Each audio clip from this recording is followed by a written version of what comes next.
Operation Smile delivers care that changes lives with the help of Smartsheet. AI-powered workflows keep their caregivers and procedures coordinated so they can provide cleft surgeries around the world. Smartsheet, helping workflow to bring smiles to life.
Graduation was so exciting, and I don't even think it was just for me.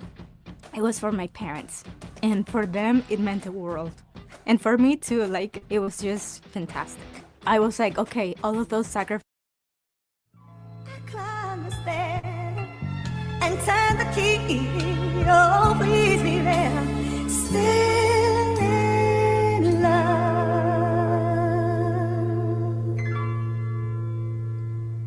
I said, still in love.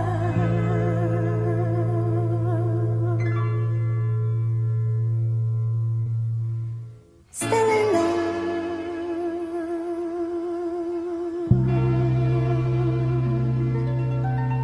With me, yeah. Are you gonna be in love with me? I want you and need you to be, yeah, still in love with me. Say you're gonna be in love with me. It's driving me crazy to think that my baby couldn't be still in love with me.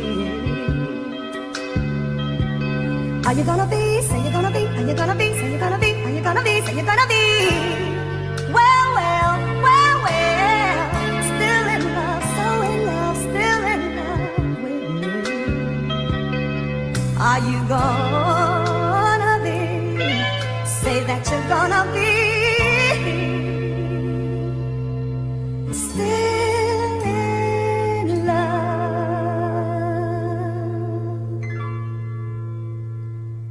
I said, still in love.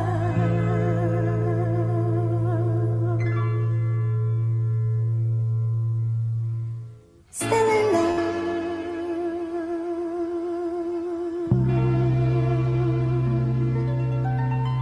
With me, yeah. Are you gonna be in love with me? I want you and need you to be, yeah, still in love with me. Say you're gonna be in love with me. It's driving me crazy to think that my baby couldn't be still in love with me. Are you gonna be? Say you're gonna be. Are you gonna be? Say you're gonna be. Are you gonna be? Say you're gonna be. Well, well, well, well. Still in love, so in love, still in love with me. Are you gonna be? Say that you're gonna be. Still in love with me, yeah, with me, oh. Still in love with me, yeah.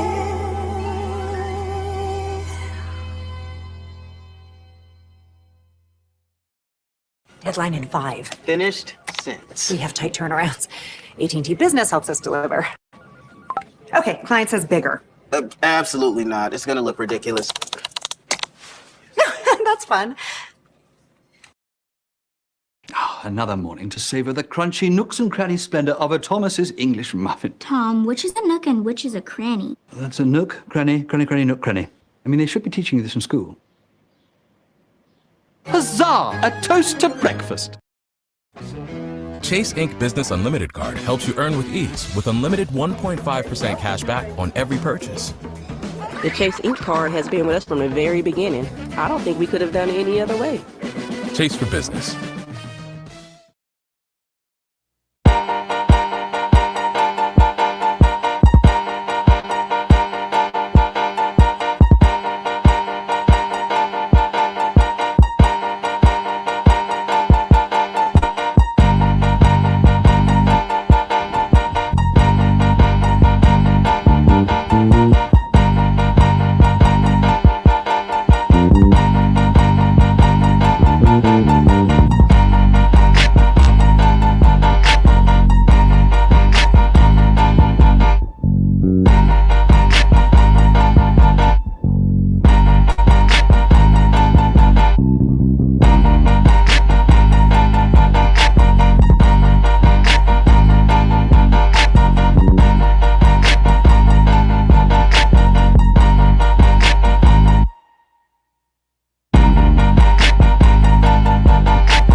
I love these bad boys, especially after a nice 15.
Yo, yo, Yeah, I was just letting you know I'm here with your baby. What's that?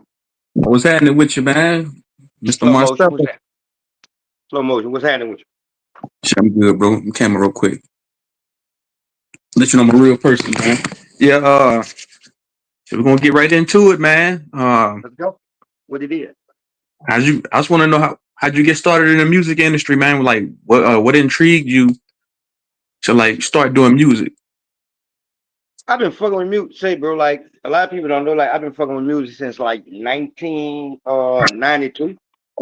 Like it's a dude named Devious D. Like me, Devious D, Fiend, and it's a guy named Musa. You know, Spitter Manager Musa. No, I never heard of him. Not familiar with him. All right, well that's Currency Manager. Me and him was best friends. That's how he met Currency. That's how he met my little brother. For me and him being best friends. And he started doing management, but he's the first person that put me out. Him and Devious D. I was doing that like that. My first album was 1992. That's what's up. Your first album was released in 1992. Y'all know who Currency the Hospital is because he was once with Lil Wayne and Young Money, right? He was with No Limit. He was with Cash Money and No Limit. We the only two brothers that ever been with Cash Money and No Limit. Yeah, for Remember sure. he did the song with Remy Ma. Where the cash at? Him, Lil Wayne and Remy Ma. Where the Yeah, cash at? yeah. Where the All right, cash at? you don't remember him from the 504 Boys 2? I was on 504 Boys 1. He was on 504 Boys 2. Yeah, that was early on in his career, right? Yeah, well, to y'all early on in his career, not to us, because you know we hadn't already been out before that. Like we did Tough Guys before we did No Limit and Cash Money. We had a company called Tough Guys. Right. And Tough Guys was started by Dodo, yourself, and a couple of C Murder, right? If I'm correct. Oh no, Dodo, and my grandfather. So your mic, OG, your mic. My mic, what are you doing? You can't hear me? Oh yeah, you good now. You good. Oh, all right. That's probably because how the phone was sitting. Now, it was started by me, Dodo, and Victor. Victor's my godfather. Victor came home from jail, and him and Dodo was tight. So he brought me over to Dodo, and I ended up rapping for Dodo. Me and Dodo became best friends.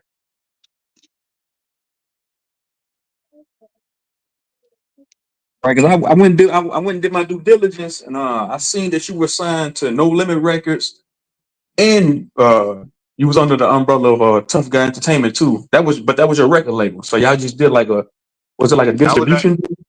I was under Tough Guys, and what Tough Guys did a deal with No Limit. But I was under Cash Money too. I had to deal with Cash Money too. The album just never came out. Me, Stunner, Magnolia Chop, Six Shot, and Glenn Missler's son had a group called Third World G's, but the album just never came out. Right.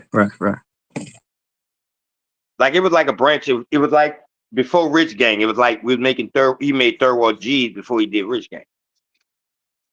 But the new Rich Gang album. I'm gonna be on the new Rich Gang album too. Right. So you still affiliated with Cash Money to this day, right? Because that's what you was telling me on the phone earlier. I talked to Stunner yesterday. For sure. And I was gonna ask you, and you was affiliated with C Murder, Soldier Slim. I can't even say affiliated because I like from the interviews I've watched, like the documentary. They talk Murder. I was gonna say C Murder talked very highly of you in the documentary, man. Yeah, because that's like real friends. That's not like it's a difference. That's not affiliation. Like that was real partners. Him and Soldier Slim, like they was real friends. I'm talking about bigger, besides the music shit, they was my real friends, like partners. Like motherfuckers who I genuinely fuck with. Right. Like Slim used to cut out with hand shit though. So me and Slim more or less, you can see, me and Slim more or less like started out together. Like we used to rap at DJs and shit like that in the project. For sure. Yeah, I watched like Turk, all us used to rap at DJs. Wacko, Juvenile, all us used to rap at DJs. Like I know everybody. All us grew up together. And are y'all from the same project, man? Magnolia Projects, right? You, Turk, Soldier Slim. He used to go by Magnolia Slim, right? Right.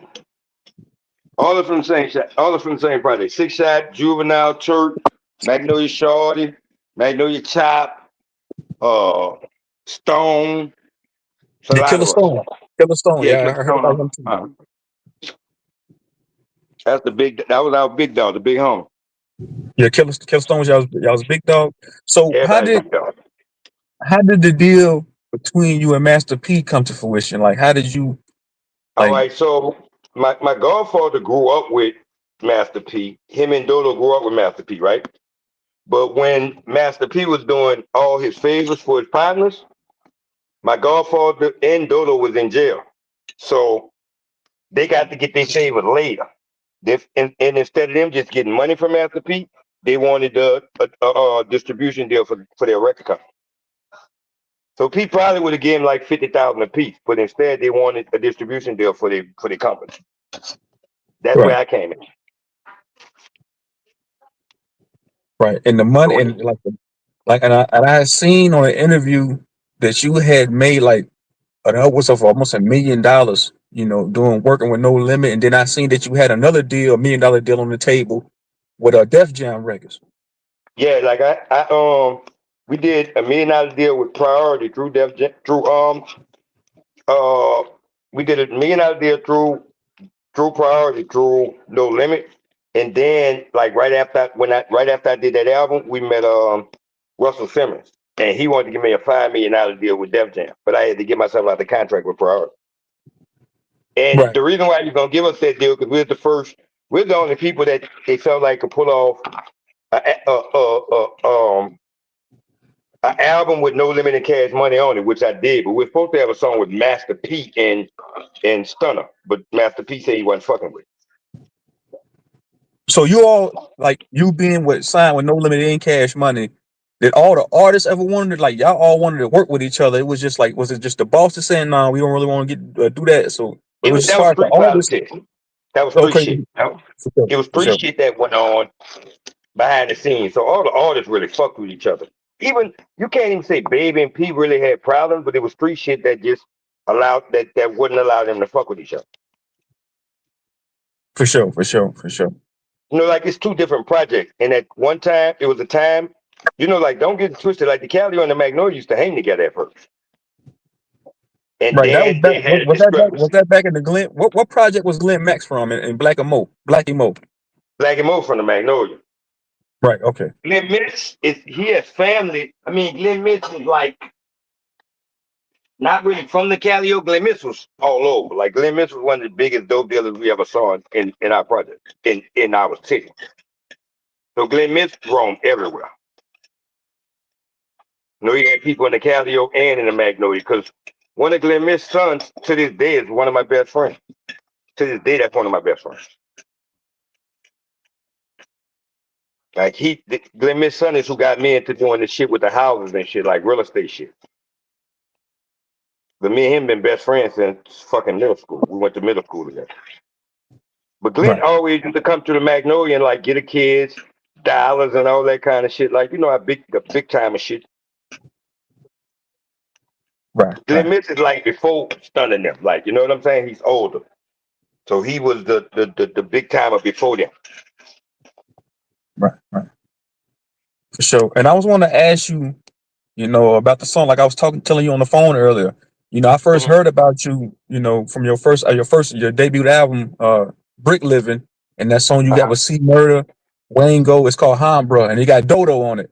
I was Right. bumping that shit earlier, man. I was bumping that shit earlier. But how did that song come to fruition? Like as you saying, because you saying the Calio and the Magnolia, yeah, it was tension there at one point in time. So y'all being on that one record together, that shit was beautiful, man. Yeah, like what a lot of people don't know also is like I shot that video in the Magnolia and I brought the Cali on the Magnolia and brought the Magnolia in the Cali. And that was at a time of tension. You know what I'm saying? But that wasn't just because of me. That was because of the reason as in me getting everybody back there. That was Dodo had a big hand in that too, and Victor had a big hand in that too. The guys was older than me. But we like if you actually look at that video, and this was the time where that's why on that porch they look so rowdy. It was actually tension at that time. And we had no police. Police, like, New Orleans is different. Like the police would be knowing everything going on. So what happened was when the police saw us leaving out the Calio and they saw us coming to Magnolia, the police left. They pulled off. Got you, got you, got you, got you. So how I was gonna ask you this question, OG. How did it feel that moment when they called you and say, you know what, you wouldn't go, your album wouldn't go. What was your first move after that, man? To be I wouldn't. honest, like I was in a project when my album would go. So I actually was sitting on the porch, like on some chill shit. And Dodo called me and was like, Priority just called us the album would go. But like we're pushing, like I can honestly say this: like we was in the mix and happy that it went gold. We was pushing for it to go platinum. So when we heard it went gold, we was ready to do the second single. Reason we didn't do the second single and we um actually left the deal with Priority because they wouldn't put a second single out. Well, it wasn't them. Like when in the music business, they go like this: like if somebody gets you a deal, like they gave P control of half of my budget, right? Right. So the second leg of my album, P was supposed to do everything. Like he was supposed to put the second single out and shit. Instead, P told us it'll be better if we just go get another budget. Which is if we listened to P, we just would have went got another $1 million and did a new album. Reason we didn't was because we got the offer from Def Jam when we met Russell Simmons and Macy's. Like Russell was down here promoting Baby Fat with Kamora.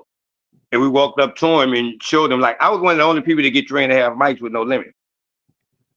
So from Source, you know how Source was with South Artists. So with the I was mics one of and the stuff. only people like I was one of the only people to get 3.5 mics. So when we walked up to Russell Simmons and started talking to him and saying my name, he was like, yeah, I heard of Mr. Marcelo. And then we went to talking about a deal. And he was like, if y'all could get Baby and P on, we actually told him we could get Baby and P on the same song. He was like, if y'all could do that, I could give y'all $5 million deal. Whoa. And then them times, that was a big ass deal. Like $5 million, that's a big deal in fucking 2000. That was a big ass deal, bro. And he said, have Baby to call me, have P to call me. P called him and Baby called him, but P just didn't agree to do the record. So what was it that you think that made P turn that down? Like, you know what? So Baby was all for it. Stunner was all for it. Well, P said, no, I'm good on that. Yeah, it was street politics. Street politics. Okay. Yeah, that shit had a lot to do with the streets. Like, you know what I'm saying? Like, it wasn't a Baby and P thing. It was a person who P called his cousin, and it was a person who P called his cousin and Baby brother. They thought that Baby brother killed P cousin, but years later we found out that didn't happen. That's Terrence Gangster Williams, but he didn't. But they thought Gangster killed Randall, but it didn't happen. Right. And speaking of Terrence Gangster Williams and Randall, they was a part of that. They was the original Hot Boys, right? With Killer Stone. No, not Randall. Randall was. Not Randall. Randall from the Calio. He's from the Calio. So just was it Gangster, Hot, Mosquito, Dooney, Sterling, Skiboo. Like it was more Hot Boys than like that's represented. Like a lot of people know it's Gangster, Sterling, Mosquito, and Dooney, but it also was like Stone, Skiboo. Like it was a lot of other people with them too. But that's who gave the original Hot Boys their name. Like them niggas was a motherfucker back in the game, bro. Right, that's what I heard, man. Like from me watching the documentaries and stuff, the interviews, I heard getting man. money too. It wasn't just they was ignorant. Them niggas was getting some real money. Like however they got it how they got it, but they was getting some real money. I believe it, man. I believe it. I was gonna ask you this, OG. What's your thoughts on the No Limit versus Cash Money versus battle, man? What's your thoughts on that? Do you feel like? I feel like you should have been there, man. I feel like you should have been on that stage. That's just my opinion, man. I mean, like, what side I'd have been on? Like you gotta look at that. You could have been on both sides. I mean, it goes like this. Like I understand like budget and how things go. Like, you know what I'm saying? Because like me and P don't have no problems. Like P taught me a lot and Stunner taught me a lot. Like I'm mutual on with respect with both of them. I'm just closer with Baby because I do a lot more talking to Baby, if that makes sense. I've done a lot more business with Baby since P. Right. But I think for the verses, like I think it would have been better if Cash Money could have had more of a representation. Yeah, I said the same thing too, man. Like as far as like Lil Wayne, Juvenile. Say, man, Juvie could carry his weight, bro. Like Juvie's a motherfucker. Like, and you got to see that at that. Like, I think people don't realize like how good Juvie is. Like, because you think so much of Wayne, but Juvie is a fucking dog, bro. Like, for sure. Did you ever do any records with Juvenile? Yeah, I got Juvenile on the album. Me and Juvenile been for like Juvenile, another one. That's like a lot of these dudes are friends. They're not just artists. Like every time me and Juve see each other, he called me by my real name. I call him Tanut. He called me Jasade. And we both call each other two good rapping motherfuckers. I believe it because I heard New Orleans is small, man. I said they Yeah, said the like wars is like right next to each other. So me coming up because I came up on New Orleans hip hop. VL Mike, BG, yourself, C VL Mike Murder, too. Soldier That's Slim. another. All Shout out them VL dudes is Mike. homies. All them partners. Like VL Mike went to school. Me under me, but he went to school. So I know every fucking body. Even like LT, UNLV. the dude, BG best friend who got killed. Like I grew up damn in the 13 wall too. That's what stunning all them from. Like so I damn near grew up there because I had kids that at a young age. Like I had two kids that in the 13 wall. Like if you ever heard of Eldridge, that's Birdman brother, right? Eldridge taught me a lot of shit about the game. And this was before music. That's Birdman brother who got killed. Like Gotcha, that's I used to run under Eldridge. gotcha, gotcha. Let me ask you this too, man. What was it like receiving your first check? You know, from rap, like you being in the streets all those years and just getting that first check and looking at those numbers, like man, goddamn, I made it. Like, how was that feeling, man? I can be honest with you. Like, see when I got the first check, like I was on some street shit. Like when I got the first 100,000, I was really on some street shit. Like I was on some bringing it back to the hood and trying to flip it and all that kind of shit. Cause I didn't know I didn't understand music. I didn't know how long that shit was gonna last. But what I can tell you is this: by me understanding copyrights and publishing, that's what kept me in the game. Because times when I was fucked up, that publishing check would come through, and it'll remind me of how much music makes. So that's what kept me in the game. It's not the first check; it's the checks that follow. Right, right. And you mentioned that on the phone to me earlier, and then I heard you say that in previous interviews about publishing and copyright checks. And you Definitely, saying that that's one thing that Master P put you on to, and that's how you still eating off of your music still to this day. Is that one thing that you can tell artists today? Hey, man, don't just sign the contract, read the fine print, go for yours, eat off your music for years. like that's why I never did a publishing deal. Like I've been off of publishing deals, right? I see a lot of people doing them now, but like you got to understand this: whatever they offering you, they figure you to make double that at least. So if you're in a position to be there and you can make double that, then you got to just stick with it. Because I've been over publishing deals and I just turned them down. Also because I do a lot of writing for people and shit like that. Like I do a whole lot of writing. Right, right, right. That's another thing that kept me alive in the game too, because I wrote I write a lot of records for people. Still to this day, like I'll put records in, like, and I learned that from Fiend. But you Yeah, gotta shout out to understand, like Fiend. Shout out to Fiend, Fiend was man. with me, like me and Fiend started when Fiend first started rapping, me and him was under the same label. Before No Limit. And what record label was it? Was that Big Boy Records or what record label Nah, was that? that's Worth the Wait was the name of the record company. It was Devious D and Musa. And Musa is actually the Spitter manager.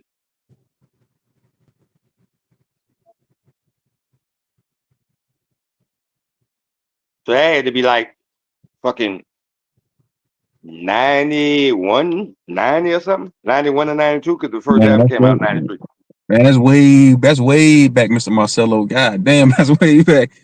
Man, I first came across No Limit and Cash Money around 96, well 97, 97. I was in middle school, man. That's when somebody put me on the UNLV, drag him to the river with Yellow Boy, and then I my still mom fuck. when I I was just about to say I still fuck with UNLV to this day.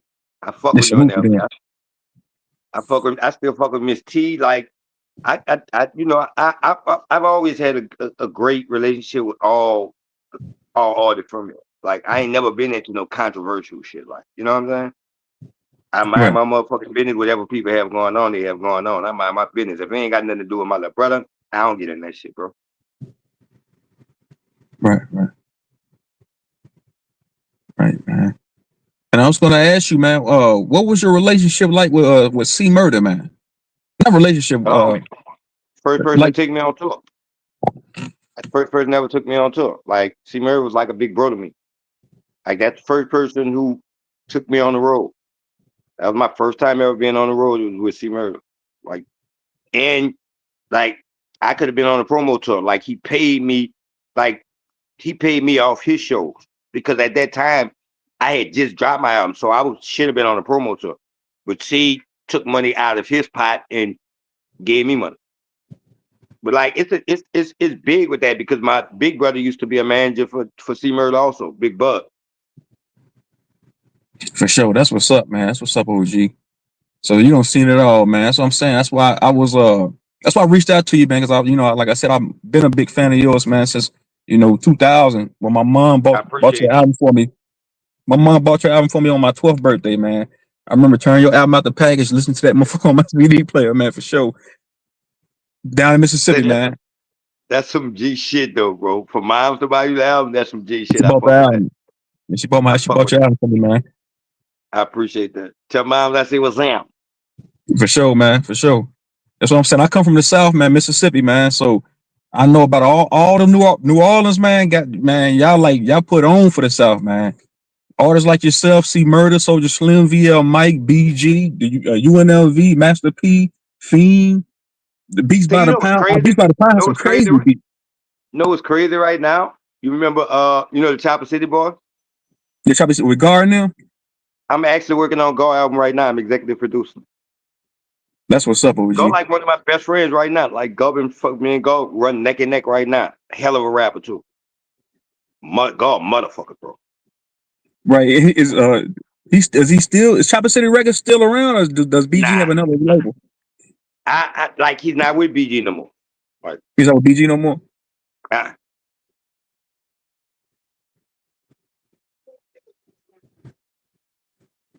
That's what's up, man. Because I thought they were still like, under one umbrella. So uh I wish they was. yeah, that shit was lit, man. Yeah. I still fuck with Snipe too, but me and God just been working a lot. Me and God working on shit together. But I fuck with Snipe too. Snipe, so you stay busy then, man. Like you said, you stay writing, you stay busy. Like what I've been doing lately is like executive producing albums.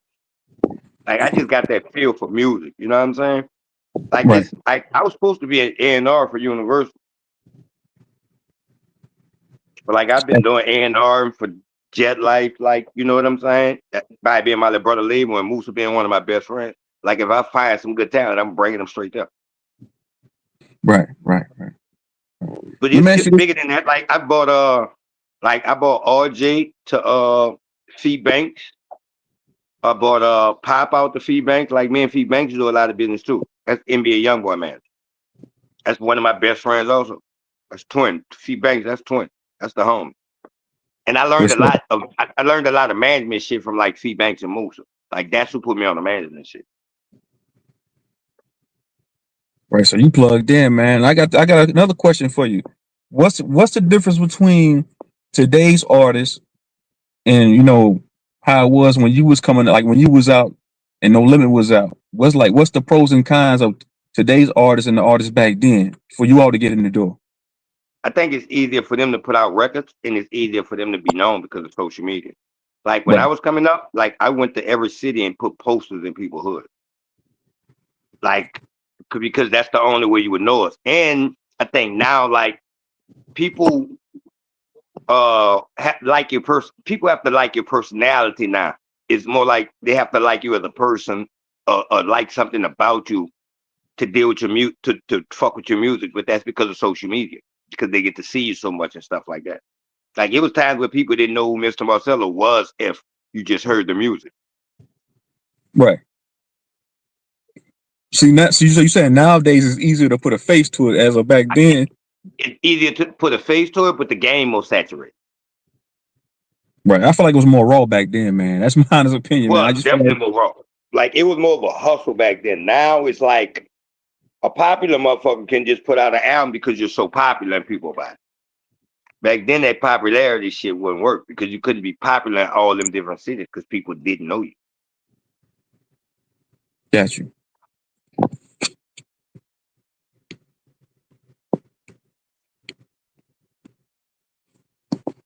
Gotcha. That's what I'm saying. Like that's what I'm saying. Back then, Yeah, you had to actually put the work in. That's what you're saying. Like going from city to city, hanging your flyers up, getting out there, getting known, actually selling the CDs out of the trunk. That's why I admire Master P and what he did for the game so much. Him, and him putting artists such as yourself on, like I agree. going out there.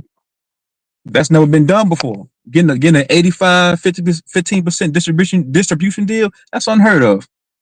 Definitely, bro. And in those times, like that's the confidence that P had in his music, though. I mean, like, what people don't understand is this, right? I think what people don't really look at is Baby and P kind of did the same deal. They just did it two different ways. P said, I want 80-15, but or 90-10 or whatever it was, but I want to get paid for my music. Baby did the same deal and got upfront money for his music.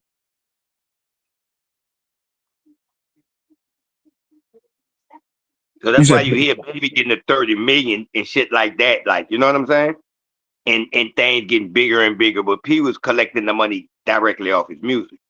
Stunner was saying, give me the money up front. Right. Yeah, Both of them man. did fucking deals that have never been done before. It's like it's crazy for two motherfuckers from New Orleans to do deals that'll never be done again in life. So you don't think that'll happen again with these record labels? Because a lot of these rappers now, I'm not in the music industry. I don't have real knowledge. I just got like service level knowledge when it comes to the music industry. But to me, it seems to me now a lot of these cats are signing 360 deals, man. To You where don't the have a record choice. labels, You don't have a choice. Like, you gotta understand this. People are not selling records like this shit is an investment, bro. So people not selling records like they was. Like that streaming shit is cool, but it may look like it, but people not selling the records are not selling like they was, bro. And like it's not like, how can I put it? It's not like shit that's in your hands, it's shit that's on the computer. You know what I'm saying? People not buying physical copies like they was. Like, it took more effort to go out and go to a fucking store to buy the record than to sit on the computer and just listen to it. right, correct. So it kind of show your fan base when the motherfucker will go to the store looking directly for you instead of people running across you on the internet and just ending up liking your shit. Right. Yeah, we in the digital age, man, where I don't have to like I said. I remember going to the record store back then. My mom, my pops taking us to the record store back in the late '90s, buying your records, buying Cash Money records, just buying like that was such a better time for me because I felt like it was a better experience. I think you kind of seem like you're more a part of the movement because you got to see the people we think and you had the physical copy, so you have that shit forever. Like, you know what I'm saying? Right. Posters and shit like that. Like I was in Arkansas, right? Like maybe like a month ago. Man, they still had a poster in the gas station of me. That shit was crazy, bro. Whoa. For that poster had to be sitting there over fucking 20 years. That's what's up, man. That's what's up. And I was going to ask you this, man. Was you still around No Limit? Was Snoop Dogg still around No Limit when you got signed? Nah. But I developed a relationship with Snoop through Spitter. Like a lot of artists like that I developed relationships with, it didn't come through No Limit. Like when I was with No Limit, like I was a part of No Limit, but we was more close, then we was more focused on each other. Like everybody, we was more focused on us. But like only people I met that you can say, well, I can't even say that because I knew Bun B and Pimp C before. Like I knew him during No Limit, but I built a relationship from him and it wasn't from No Limit, if that makes sense. Gotcha. Like Bun to this day, like Bun B is one of my best friends in the music business. Like if I ever have any questions or something or anything about music that I don't know and I want to talk to somebody interested, it's gonna be Bun B or Killer Mike. That's two of my best friends in the music business. Crazy thing, we've never done no music together. Right. It's just y'all always just had that, that Just rapport, that real relationship. friends. For Like sure. Killer, I call Killer Mike right now and find out anything I need to know. Like I learned a lot about real estate from Killer Mike too. Bun B taught me longevity. That's what's up, man. So what's some of the best things, like I said, like what you were just saying with Bun B, you learn, real estate from Killer Mike. You say you learn businesses from Bun B, right? So what Mm. else is something that you have? What's something that you learned from Master P or anybody else? While being in the game. I think from Master P and from Baby, I learned to hustle. From Spit, I learned patience. Um, it's a lot of things it's a lot of small things that I learned. Like if I'm around a person, I'm gonna learn something from them. I pick up something from 'em. Like Team put me in the game on writing for the people. Like Mac taught me that what God does for you. Like Mac one of the strongest people in the world of me because he knew he was gonna come home. And like even when I was down on him coming home, like Mac used to be picking me up, like saying, "Man, I'm gonna come home." Like God don't make no mistakes. Everything happened for a reason. So For God sure. got me closer to God. Mia, like been there for me. Like Mia, my big sister. My mama died. Mia was there. Mia, the motherfucker who was pulling up every day. How you doing? How your family doing? Like Mia is a real like big sister to me. Like I learned a lot from a lot of people though, bro. Like me and Crazy real friends. Me and Serve on. Like, it's just something I find something in everybody that I fuck with. Like, when you friends with somebody, it's something about them you admire. And I go Yeah. to them and I pull out what I admire from them so I can learn the shit. Right. Man, it seems to me that you was blessed to see both sides, man. Coming from the streets and then, being a platinum artist, reaching a level of success that reached at an early age, man. A lot of people dream to live that life, man. And I admire you for that. That's why I'm saying. That's why I reached out to you. Cause like, man, because I've been a big fan of yours for a long time. And y'all coming from the situation that y'all come from, you know, you, Master P, Mia X, Mac, a lot of y'all come from, man, just to make nothing out of something, and just take it to that next level, man. And like I push that into other artists too. Like T.Y. BG Son, Lil Soldier, Lil Jules, Nino Calvin, um Ride 49. Like I make sure I have anything that come out this city, I got a hand in. I For make sure. sure I have a hand in, even if it's just dropping some game on, put them up on copyrights and publishing. Tell them motherfucker stop rapping over your lyrics. Like I'm gonna give them some kind of game. For sure. Like So the you always youngsters got is the reason why I'm still relevant. If it wasn't for them dudes, especially Spitter, I wouldn't still be relevant because people wouldn't know me from those ages. right. I caught up with you with a lot of interviews. Matter of fact, I caught up with you 5 years ago. Not necessarily like caught up with you on the phone. Like we talked. I'm saying like me watching your interviews because I think you had done an interview. I forgot the guy's channel 5 years ago to where you were talking about Soldier Slim and you were talking about how you got the Magnolia and Calliope and you got Cash Money and No Limit all on one record. And you was talking about that on the interview. So that's when I first I caught back actually, up with you. I'm the one who hooked C Murder and BG up. Like if you Mm. look on my second album, me, BG, and C Murder got a song, right? Before we did that record, C told me he wanted to do a record with BG. That's why I'm all over that Y'all Heard of Me video. If you ever look at Yeah, that you are video in that with, video. that's why I'm all over it because I put them together. That's what's up, OG. Mhm. That's what's up, man. And speaking of your second album, man, you said that I seen in an interview that you said your second album was dropped independently and it was second behind Trick Daddy's album. Oh yeah, the second album, yeah. The only person that sold more albums than me that year was Trick Dad. Like I was only second to him as an independent album, and that was on that shit when he did I'm a Thug and all that. Like my biggest, like my fan base was more like New York, California, Detroit, Chicago. Like you know what I'm saying? The South fucked with me, but I got to reach. I got other places just because that's what inspired me. Like my favorite rap was Cool G Rap. Me and So Soldier that's Slim, actually.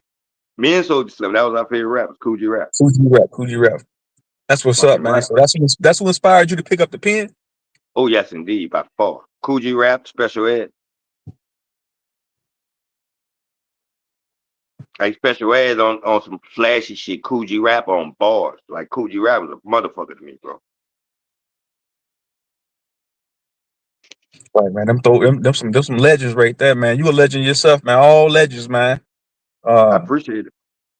for sure, man. And I was gonna let a couple of people up on the panel to ask you a couple questions, man. I ain't trying to keep you I'm all with it. day, big I'm with homie. it. I ain't doing no tripping. I'm an open book. You can ask me anything you want. I'm an open book. I'm gonna put the link in the chat. I'm gonna let two people up. Anybody want to come? I'm gonna let two of y'all up. Y'all can come up and ask Mr. Marcelo anything y'all want to ask him, man. Somebody said I always say New Orleans had the best lyricists in the South. They spit like us up here in New Jersey in the tri-state. They I don't fuck be with all Jersey. super.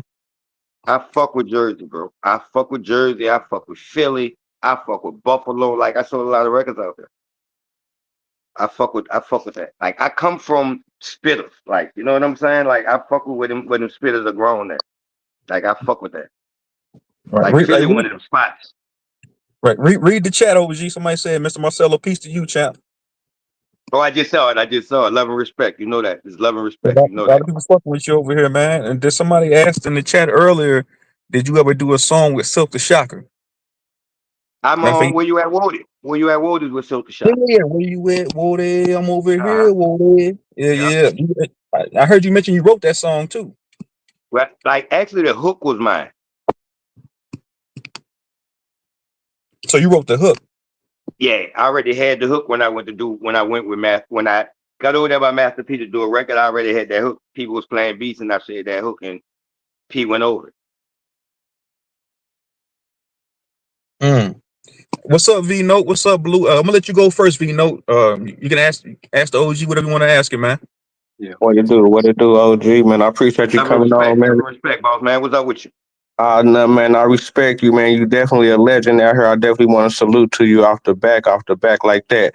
But what made you get into rap whenever you was young? Like, what made you start writing, or how old was you when you wrote your first song that you went to go put down? See, bro, I remember like when I was in like fucking grade school, I made this like I used to write a lot of poetry, right? I think that's where it come from. Cause I used to write a lot of poetry when I was in like grade school and shit. And it just trampled over into music. But it's this guy named Track Addicts. You probably know him. He made a lot of beats for Stunner.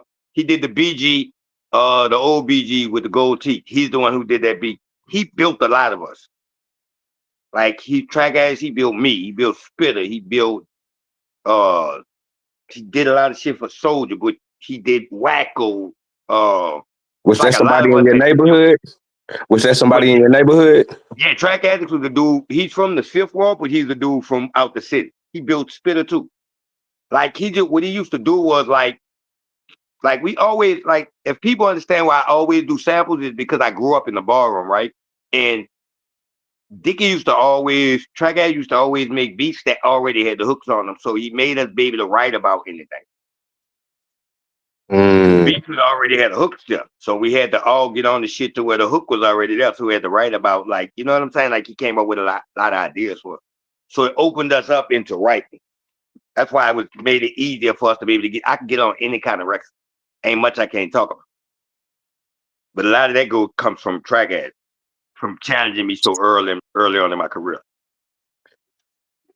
Who was you signed to first, and how old was you when you signed your first deal, or when you got to your first record label that you said before you got on with what was that, with No Limit? Yeah, my first deal was Worth the Wait. I was in high school. Man, So like 1992. And that was with the manager, Spitter manager right now, Musa. Like me and Musa was best friends. We used to hang together every day. We still hell of a friends now. that's That's fire how right Spitter there. met Musa. Uh-huh. That's fire right there. And the one last question, man. But did you ever get a chance to run into the rabbit from the 39ers? The who? The rabbit from the 39ers. Oh, you talking about Rabbit? Yeah, I know Rabbit Yeah. from the streets. Like you got to keep in mind, I was still in the streets. Like I know all the dudes off 3 and G and all that. When we did Tough Guys, we recorded on 3rd and Gallery. Okay, So yeah, I know all them dudes. I knew Lil Rabbit too. yeah, that's legendary right there. All right, man. I Yeah. appreciate you coming up, man. Salute, True Zone. All right, Love for and sure, respect. bro. You know that. For Have a sure, blessed for one, sure. G. Hey, Blue, what's up, man? You got anything you want to ask, Mr. Marcelo, man? Yeah. Peace from the UK, Bridget. How you, kid? What up? Yeah, yo, I'm not gonna lie. You see, about 4 or 5 years after I left, like America to come to the UK, you see the No Limit thing over in the UK was just different. It was popping. You know what I'm saying? Because the amount of artists that was coming out and the amount of different lyricists that was coming out. You know what I'm saying? And Right. anytime I went back down south when I used to go back to America, I see you can feel the buzz. It was different. You know what I'm saying? Because bearing in mind the North already had shit popping, you know what I'm saying? So it was like the South had to hustle hard to get anywhere. Right. But first of all, respect for you for even coming up, you know what I'm saying, and blessings with your time. Again, me over here, it's probably more of a bigger thing to get the opportunity just to ask a question or two, you know what I'm saying, because of the lack of me being in America. But um my question is, do you think earlier on with No Limit and with other southern record labels, do you think y'all was more like blocked kind of thing, like blackboard DK, from the I'm calling north? right back here. Doing the interview right quick. I actually just got through talking about y'all. Y'all look, this track hangs right here. What I just got through talking about the dude who I was telling y'all about. My bad, Wolf. I'm gonna hit you right back, is it? All right. I'm sorry. What you say, bro? No, I'm just saying, true, like the South had to hustle hard, you know what I'm saying, to kind of get a bit of the limelight or the spotlight or recognition. Do you think y'all was kind of like blackballed from a lot of record labels in the North didn't really want to share or expand, you know what I'm saying? Because it felt like that, you know? I don't think That's my only question. I don't think we were blackballed. I think it's this, right? You gotta understand where the record labels was at. All the fucking labels was in California, like New York. We didn't have the labels down here to be able to go to the offices. So it was harder for them to touch us. But it did kind of made it definitely hard. Like that's why Master P and Baby was so important. Because you got to Yeah, think about yeah, like people like appreciate 8 Ball and MJG and UGK, like they had it tough. Like a lot of people came before us, like they had it way tougher than us, but they start kicking out doors to where it made it kind of easier for us. And with the social media shit, like that's out the question now. But then, like we had to go to New York to go get deals. Like I remember times we traveled to New York and just went office to office. But we had to like I go up said, there the to do it. hustle, you Like know what they I'm wasn't saying? here. Yeah, but yeah, that's just the main question to be fair. And yeah, I appreciate you explaining that, you know what I'm saying? So yeah, big up to yourself and yo, bless for the music, you know what I'm saying? Yo, truth. Yeah, yeah, man. You got I a good one appreciate right that. now. Yeah. For sure, I for sure. appreciate it. Shout All out All to right, the UK. Y'all know what we do. I fuck with the right. UK. Yeah, for real. I'm gonna let two more people up here, man. Y'all can come up here and ask. I don't know how much more time you got left, OG, but we can get in about 25 more minutes. Two more people can come up here, man, and Good, ask I'm them here some for it. questions. Let's go. I'm here And it's for it. an Let's honor, go. like I said, it's an honor having you up here, man. You know, Like what happened was it earlier on, bro. I can honestly tell you, like I wasn't in the interviews, like I was still on some street shit. So I never really wanted to talk. Like if you pay attention, in the last 5 years, 6 years, you saw me on a lot of interviews. I wasn't doing that shit at first. right. Now I'm super comfortable with it because it's nothing but a conversation, and I do so much of the business. I could say I'm way more talkative than I used to be, and I understand the knowledge that I have, so I don't mind spreading. Right. And speaking of that, somebody in the chat earlier asked about distribution deals and stuff like that. Uh-huh. What about it? Hey, Charles Watts, you can come up here, bro, and elaborate on that a little bit more. But Shasan said in the chat, he said, ask what happened to Big Mo. Like Like Big as Mo, his career, as far as his career. I'm not sure. Like a lot of people with No Limit, a lot of them I had relationships with, and a lot of them I didn't. Like I don't know Big Mo personally, so I couldn't tell you exactly what happened as far as his career. Like when I was with No Limit, like I know P went through a lot when I was with No Limit. Like a lot of people didn't understand, like when he was going through his taxes and shit like that. Like so, it wasn't P getting rid of a lot of people. It was him. Like I knew that firsthand because he got audited because of taxes. So the time when you seen P kind of calm down and people being mad at him, it was because he was getting audited and he couldn't spend no money. Like Right. that was right after we did Where You At Woody. Right. For sure. And I was gonna say one more thing, OG. My favorite thing that you said in an interview, you said, and you said it earlier too. You said you learned that from Jada Kiss. It's a budget. So every time you put out a new album, there's a new budget. Facts, bro. I Facts. fuck with Because that, man. I didn't know that. I never knew that. see, the thing about it is this, right? Let's say, like, let me show you this. My first album, right? So after I did How You Like It, Baby, took me all the way to go. I wanted my album to go platinum, right? P said, get a new budget, because the longer I would have worked on doing a new album, it'd just been me making show money, right? Instead of me going get a whole nother pot to do a whole nother album and continue doing shows. You see what I'm saying? And what people don't understand, they say a label signs you for 3 albums, right? That's 3 budgets. So the main thing you try to do is get to them budgets as quick as you can. Especially if you're selling, because the budgets is your biggest payday. Especially in that time, like the budget was the big lump sum of money. Like they call it an advance, but it's your budget. Like it's money that's coming out your budget, but that's your biggest payday all at once. Like let's say shows you be making, like shows I was making 10,000 a pop, right? But a budget, soon all I had to do was do another album, I got 150,000. And still been doing them shows. And I had heard you say on one of your advancement deals you had got, upwards of $500,000. Yeah, but it was split between us. Like it was split between the CEO and me.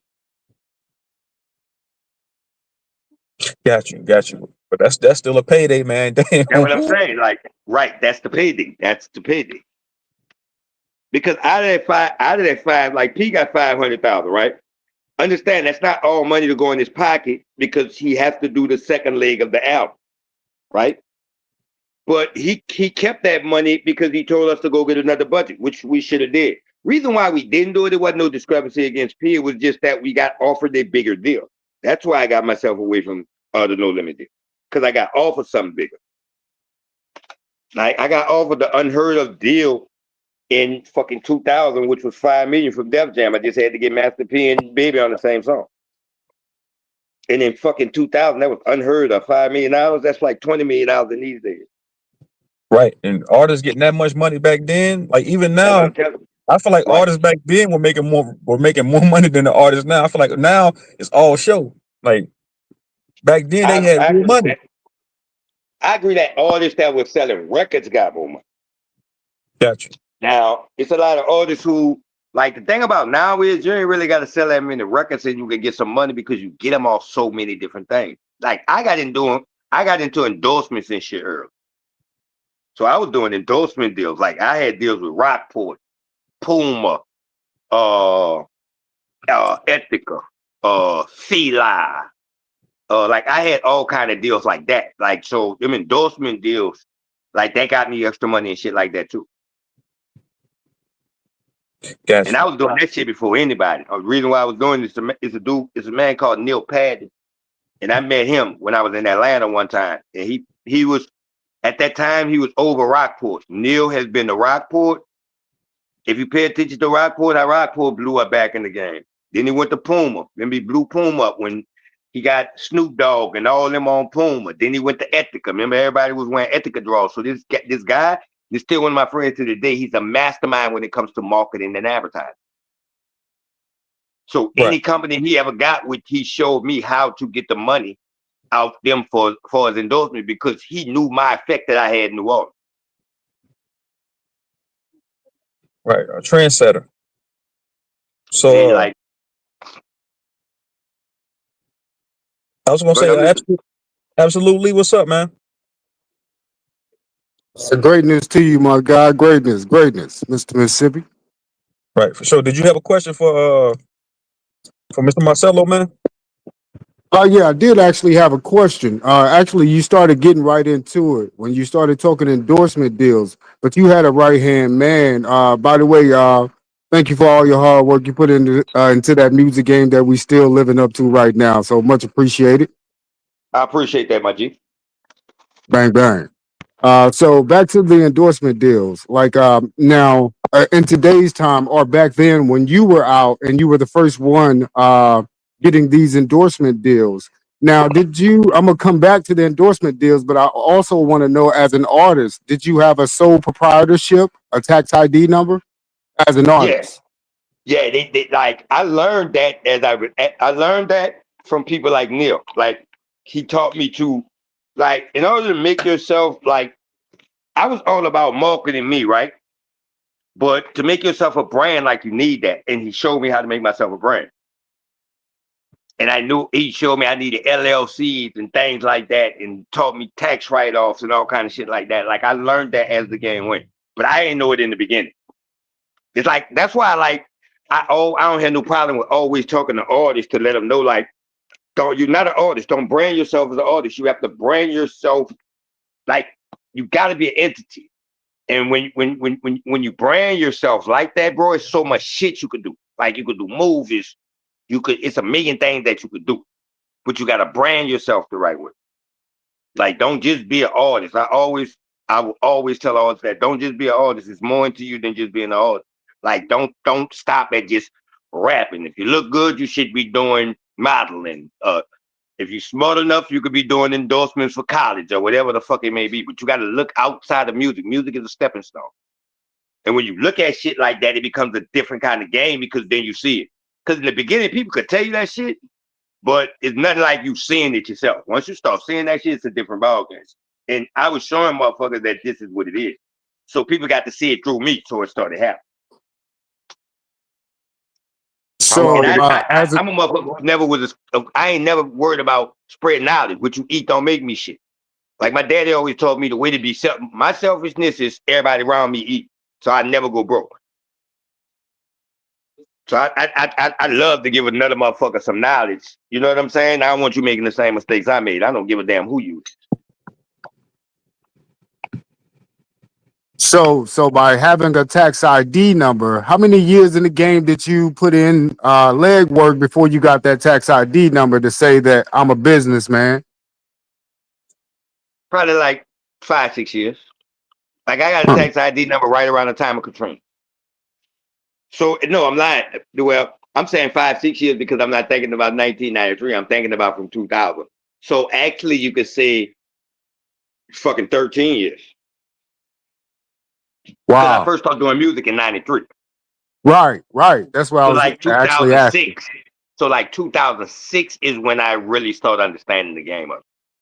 Wow. But I 10 was years learning deep in the things as game. we went. It took that long for me to really understand it, to be honest with you. And I can honestly tell you, like, I'm still learning shit to this day as when it comes to business.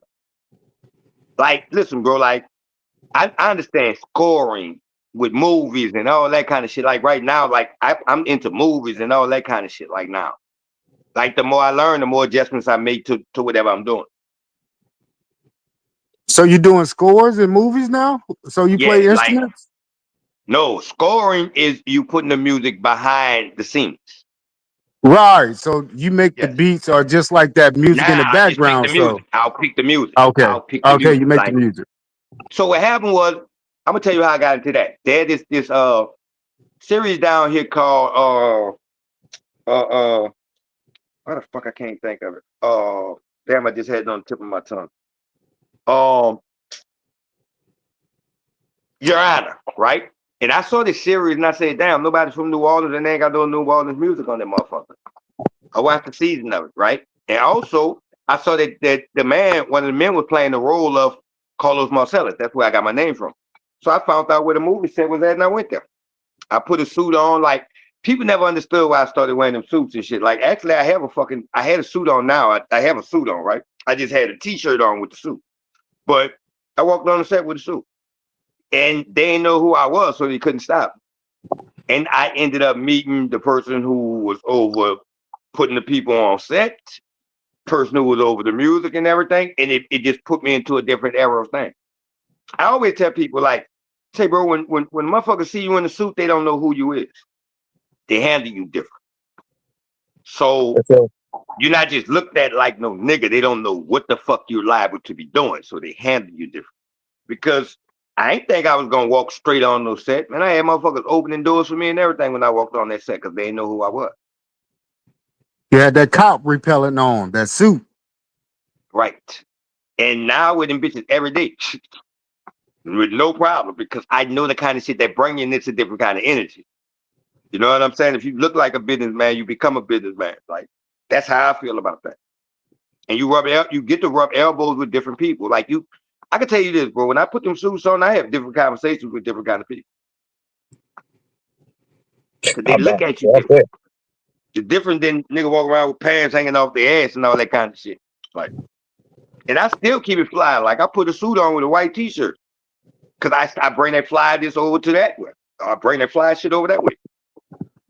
But like in my time, like all the old cats wore suits and shit. Like that's what they did. They wore suits every day once they was in their 40s and 50s. So I'm just doing what the old timers did. Like I embrace becoming older, bro. Cause motherfuckers told me I wasn't gonna live to see 21. Now I'm kicking them in their ass. About to be 50. And I love this shit. Like I always say, I give young niggas a reason to get old. Like I'm gonna show them this 50 shit. I'm gonna show you what this 50 shit really should look like. For sure. For sure. I agree with that, man. I agree with that. Yeah. And I was gonna ask you this, Mr. Marcelo, man. Speaking of setting trends, you had mentioned I wanted to ask you about when you had went on BET and you said y'all made it rain on BET. You said a lot of artists before you all that went to BET and performed never did it. They never threw money in the crowd. You So ain't never y'all was saw the first nobody one. throw no money. TV was coming from the streets. We ain't know no better. We ain't know no better. We was in that bitch like it was a strip club. When I got the limousine, when the limousine picked us up, you know the first thing we asked them, man, where we could stop at to get some ones. We had planned on doing that. He said, I don't know where we get some ones. I probably could stop at a store or something and get y'all some change. So we was throwing 5, 10s, and 20. Right, Because and we y'all just set that wanted to trend. So make after it y'all different. artists started coming on, what was that? Was it BET the box, right? That was BT Live. BET Live. Okay, I remember watching that. Yeah, Tell because you something else. Like I set shit up for that too. Like on my way there, I knew some kind of way I had to get in ghetto, get there higher education, teach others. So I knew I was gonna say that shit before I got there. I knew the effect it would have. right. And to this day, that's why I still have a relationship with Monique and shit like that. Like motherfuckers will not forget that moment. Yeah, to anybody that's listening, y'all can go watch that. Go watch them. Watch his performance on BET Live. That I'm was gonna back tell in you what something else that 2000, people don't 2001. realize, right? I'm gonna tell you something else people don't realize. My How You Like It, Baby was the #1 background music for 106 and Park for 3 years. Nobody realized it. Remember when when Free and them used to be talking right before commercial? In the background, you used to hear dun dun dun dun dun dun dun dun dun dun. That carried me a long way too. Mm, damn, man, it's the small things like that that we don't pay attention to. That's dope. 'Cause Right, I never knew that, man. Damn. right, right. Yeah, super dope, man. Great story, man. You ain't even finished. You ain't even half a century yet, man. I'm looking forward to that next half of the book. Say, bro, listen, like I gotta write the book, shit like that. But I tell motherfuckers, hey man, I'm living till I'm 100. I'm gonna die of old age. Like I think we just gotta change things of like us becoming like I put myself around people like Clarence Avon. Like that's the motherfuckers I look up to. Like OGs like that who make shit happen. And I guess when you put yourself in those kind of predicaments and you study those kind of people, it helps you live longer and shit like that. Like, you know what I'm saying? So I cherish my OGs like by far. Like I protect them like a motherfucker because I learned so much from 'em. For sure. For sure. And I got two more questions I want to ask you, man. Come on with it, brother. Or what's a few things you wish you could have did differently, earlier on in your career that you look back on like, man, damn, I should have moved different in that way. Like just a few things you wish you could have did differently in your career. I always say this, right? You can't go back on things because it would change the past. Like I like to do something different. I probably wouldn't be where I'm at now. I could tell you mistakes I made. Mistakes I made was I never had a real manager. I had to keep myself going, so I never really had managers. I had people who I put in front of me to make managers. I never really had an industry manager. So all the shit you ever saw me do, like 9 out of 10, I made that shit happen for me. Gotcha. That's probably the only thing that I could say I slipped on. That's why I made sure my little brother found somebody. Like if I'd have had a motherfucker like Musa, see Musa was still coming up in that time. But if I'd have had Musa, like in that time, and he was knowledgeable like he is now, I'd be a fucking millionaire. Easily. Hey, OG, with you coming from the home of jazz, whenever y'all did started that rapping and stuff like in the early '90s and the '90s, but did your OGs frown upon y'all? You know what I'm saying for doing that type of music? Nah. Like, because like our OG looked at us as it was a way to get out. Okay. Like you gotta understand this also. I come from jazz and Indians and shit. Like like my whole family did music, so I was an Indian when I was 7 years old. If y'all know anything about the Indians and all that, like the brass bands and shit. No, put us up on that. On what you mean by the Indians? Brass bands is like second line band. Okay. You play like Okay. like we have that. Like I was a part of that shit since I was 5 years old. That's why I know so many, and I grew up in the ballroom. That's why I'm so knowledgeable of music. Like ain't no old songs or nothing that motherfucker could tell me about that. I don't know. From like when I listen to these days, and I've always listened to Curtis Mayfield, Marvin Gaye, Bobby Blue Bland. I've always listened to shit like that. Etta James, James Brown. Like I've always been into that kind of music because I grew up in the ballroom. So I've always had a different kind of ear for music. Me and Spitter. That's why the music be so different. Like, if you notice 9 out of 10, when I put out albums or Spitter put out albums, that shit don't sound like nobody music. We don't follow trends. I barely listen to music, rap music. Don't listen to it, bro. And it's nothing against it. It's just not in my playlist. If you look at my playlist right now, the probably most updated shit I got in my playlist is October London. I listen to shit like that, like you know what I'm saying? Like Anthony Hamilton. If we talking about, and if we going back, like I listen to all old music, bro. Like I'm a soulful person. I like that shit that you can feel in your soul. I'm a '70s baby, so like I'm trying to take that I take that '70s shit far as I can take. Now, when you say Indian music, sorry, Vino, let me ask him a quick question about when you were saying Indian music, you're talking about brass band. Now, why What I would you mean, guys that's have a exactly what I title mean. like Indian? What we call it Indian music because we dress up as Indians with the brass band. Like it's a thing called a second line. So the brass band to walk in front. I mean the brass band to play music, and we put on Indian suits. Like and we had to sew them ourselves. So is that So a I've been doing that traditional shit since I thing was with the 7 years family? old. So is that Indian thing? Is that a traditional thing that was passed down, or is that just Hell something yeah, that that's in y'all New jumped Orleans. Hell into? yeah, everybody know about Indians in New Orleans. Everybody, bro. Yes, indeed. Like I would. Oh shit.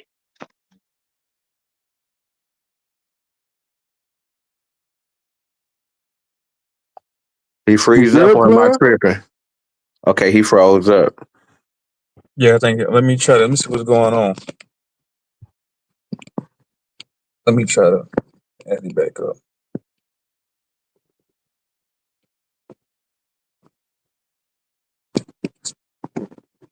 Man, this one been one dope ass interview, man. Hopefully OG get his camera, his mic together. I don't know what's going on. Let me text him. Let me try to shoot him the link again. But yeah, man, I'm gonna let after Vino absolutely jump down. I'm gonna let two more people come up. Y'all can ask them a few more questions, man. I know it's time valuable. Let me see. I'm gonna jump down. Truth. I just wanted to holler at him a nice build today, my guy. Keep it up. For sure. I'm trying to get Mr. Serve on and Mia X them up there. I hit them up too, man. Yeah, ain't no shame in my game. Hey man, do your thing, player. We watch. We watch. Man, if you can bring Mr. Serve on, man, that'll be a classic, man. I'll fuck with Mr. Serve on. Let me try texting the link. Give me a minute.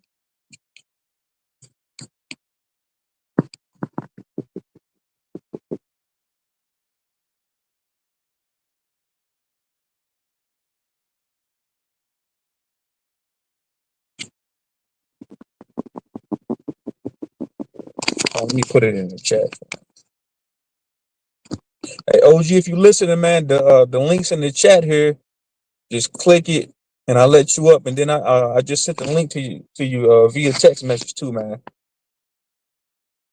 Hold on, give me a second. Yeah.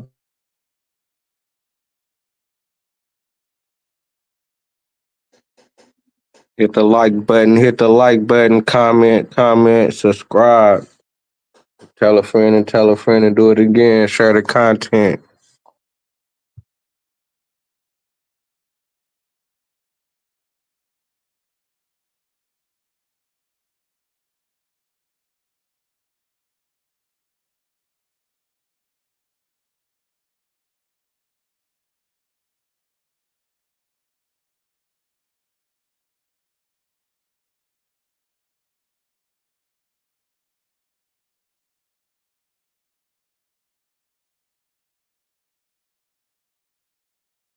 Mr. Marcello representing New Orleans, a legendary within this American history, coming up out of Louisiana,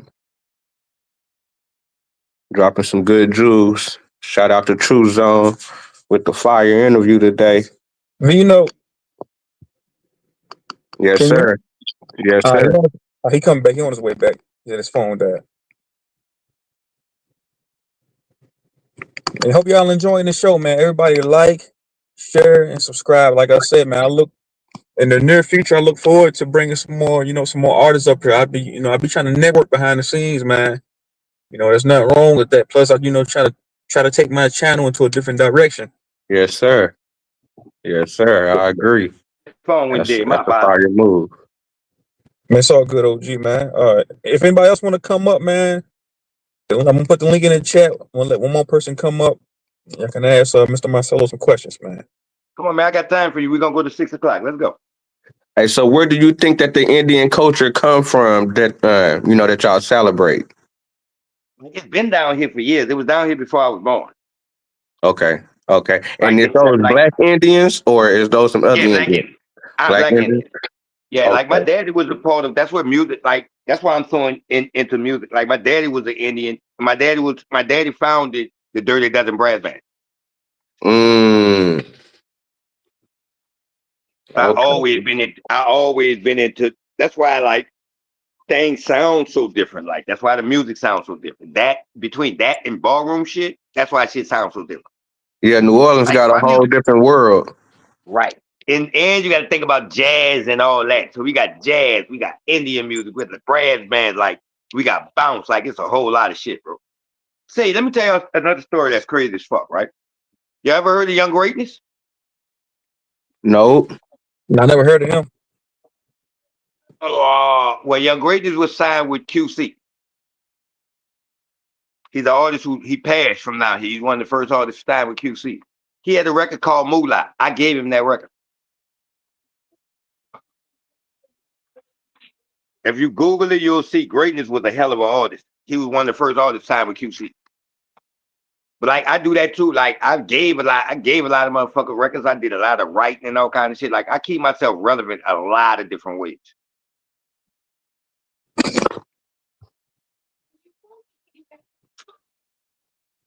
Yes, sir. Yes, sir. Yes, sir.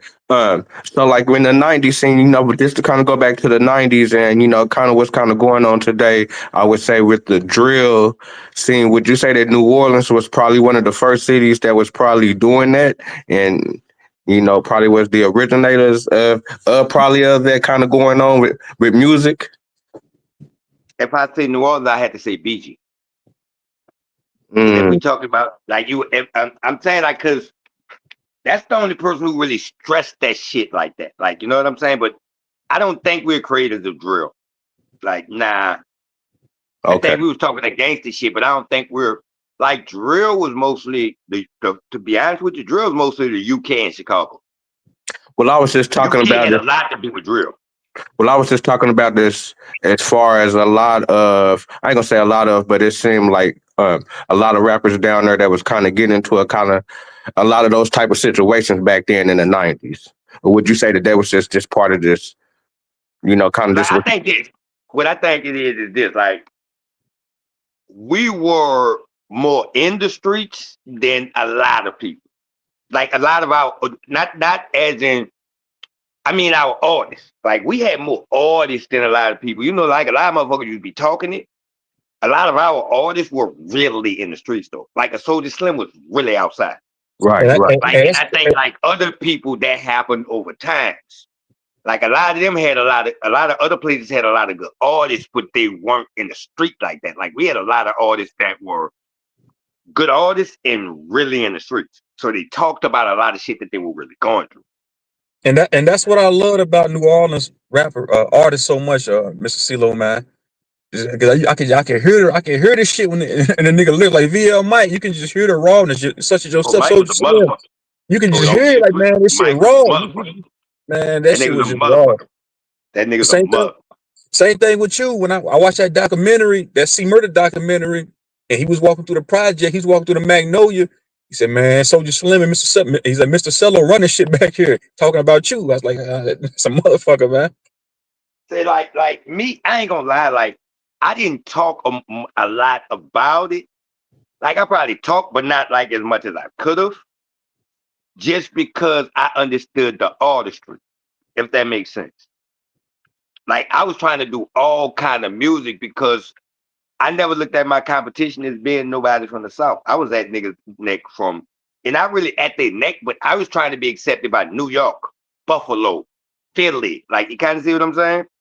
Right. Because I knew if them kind of people accepted me, I'd be around for a long time. And I knew I'm a motherfucker who know I can rap. I knew I could rap there. Like, so when motherfuckers tell me I'm underrated, I'd be like, nah. I don't give no fuck about being underrated. I know what I'm capable of. And rap niggas know. And I learned that going around on the road with Spitter. Like, I'm acknowledged by niggas. Jadakiss know who I am. 2 Chainz know who I am. Like, motherfuckers who I respect in the music industry, they know fucking Beanie Siegel know who I am. Jay know who I am. Like, you know what I'm saying? So long as I was accepted like that by real spitters, Busta Rhymes, shit like that, them niggas know who I am. That was cool enough for me, but I found it out later on. I Who was found a the lot of that out traveling with Spitter. Who was the hardest rapper that you met as far as from those rappers? As far as like the mainstream rappers that can kind of like freestyle, he was like, damn, this nigga really cold. Kiss. I Kiss. Like them locks Like a niggas, like, Jadakiss? yeah, them locks niggas something different, bro. Like, I ain't no rap niggas that I really looked up to. I really used to be like at niggas' neck. Like, you know what I'm saying? And not no disrespectful where I just mean that in bar for bar. I just be like, boy, niggas gonna have a problem fucking with me. Besides like niggas like Jay and Jadakiss and them, like anybody else, like I was like, boy, you gonna have a problem fucking with me. And I felt the same way about those with that about Jay and Jadakiss, but like that was people who I also admired. Cause like you could learn a lot from Jay from his raps. And that's what I did. I learned a lot from Kiss too. Like Kiss talk like the bunch of shit. Like you'll see like motherfuckers agree on the same things when they're on the same level, like of shit. Like, and I'm not telling you other rappers wasn't street or no shit like that, but I felt like, well, you can play with me if you want. You're gonna have a run for your fucking money. And I'm talking about lyric wise. Not on no street shit. I'm talking about straight lyrics. Like I knew like fucking with me was gonna be you gonna have a problem. Because I hadn't gave motherfuckers all that I had. Right. Hey Zev, you can come up if you want. I was gonna ask you about Dodo, because Dodo, he seemed like he was highly respected, and you had mentioned that he's the one that bridged the gap, that that introduced C Murder to BG, and that was your dog, right? So I Introduced C was saying Murder to like, BG. I introduced C Murder to BG because Doe was gone by then, but Doe was a real. All right, let's say this. Doe's from the Calio, right? right, You know Stone. Stone's from the Magnolia, right? right. Them two was friends, and I never knew it. Mm, I found out after I got signed with Tough Guy. So see how street niggas really fuck with street niggas like. And them two niggas from two totally different like, remember the situation when they were saying she murder slapped Juvenile? That's what I was gonna ask you. Did that really Didn't happen? happen. Did she murder really Didn't slap happen. Juvenile? Didn't happen. Didn't happen. Dodo was there and Stone was there. The mutual respect that they have for each other wouldn't allow it to happen. They could So Stone, argue and all that kind of shit, but Dodo ain't gonna let Dodo wouldn't cross Stone like that, and Stone wouldn't cross Dodo like that. It wouldn't fucking happen. So it's a lot of people who, it's niggas who I genuinely respect, who said they was there and saw it happen, and I'm like, they're lying. Didn't happen. it didn't happen. And if anybody's listening, y'all, if y'all know who Stone is, It Killer didn't happen. Stone is one of the original Hot Boys. Killer Stone, the big dog of the know you. Period. Point blank. Like, ain't no other way to put it. Like, that's Killer Stone was Magnolia. Like, I told a story about Killer Stone, bro. Like, I used to get work from Killer Stone, right? One time I went to Killer Stone during my hiatus in music. I was trying to get some work from him. And nigga said, what your good rapping ass doing? If you don't get the fuck, hold on. Matter of fact, I got something for you. That nigga left and came back and gave me a brown paper bag. I thought they had work in there, right? And they gave me $7,500. Big dog, huh? And That was a fucking big dog, bro. Like, for me, ain't a nigga that project gonna tell you Stone wasn't a big dog. yeah, for me doing my research, everything you saying is factual, man. Everything you saying is factual. But such as Say, bro, ask yourself, Wacko. Stone, Stir, all Ask them. Wacko. Ask Wacko. Like me, Wacko, listen, bro. I'm off Willow Street, right? Magnolia Chop grew up right across the coast from me. Me and Wacko used to be in the hallway rapping against each other, and Magnolia Chop used to be beatboxing. That's why I know Wacko one of the ones. You could talk your ass. Ain't no nigga rapping like Wacko, bro. Like, I done been at it with this nigga head on. Wacko is a fucking dog. He just hasn't had his breakthrough like that, but Wacko a dog, bro. Ain't no And he nigga was fucking part with of that boy, UTP, bitch. right? Yes, that Know Your Clap. That's Yeah, life. know your Like, clap. Know Your Yeah, Clap. yeah. Know Your Clap is like for you know how You Like It, Baby was for me. That's how Know Your Clap is for Wacko. That's his talent, but you ain't saw nothing. That boy is a fucking real rapper, bro. That boy will say, I remember me and Wack them used to always say, me, Wack, and Slim would take on the locks.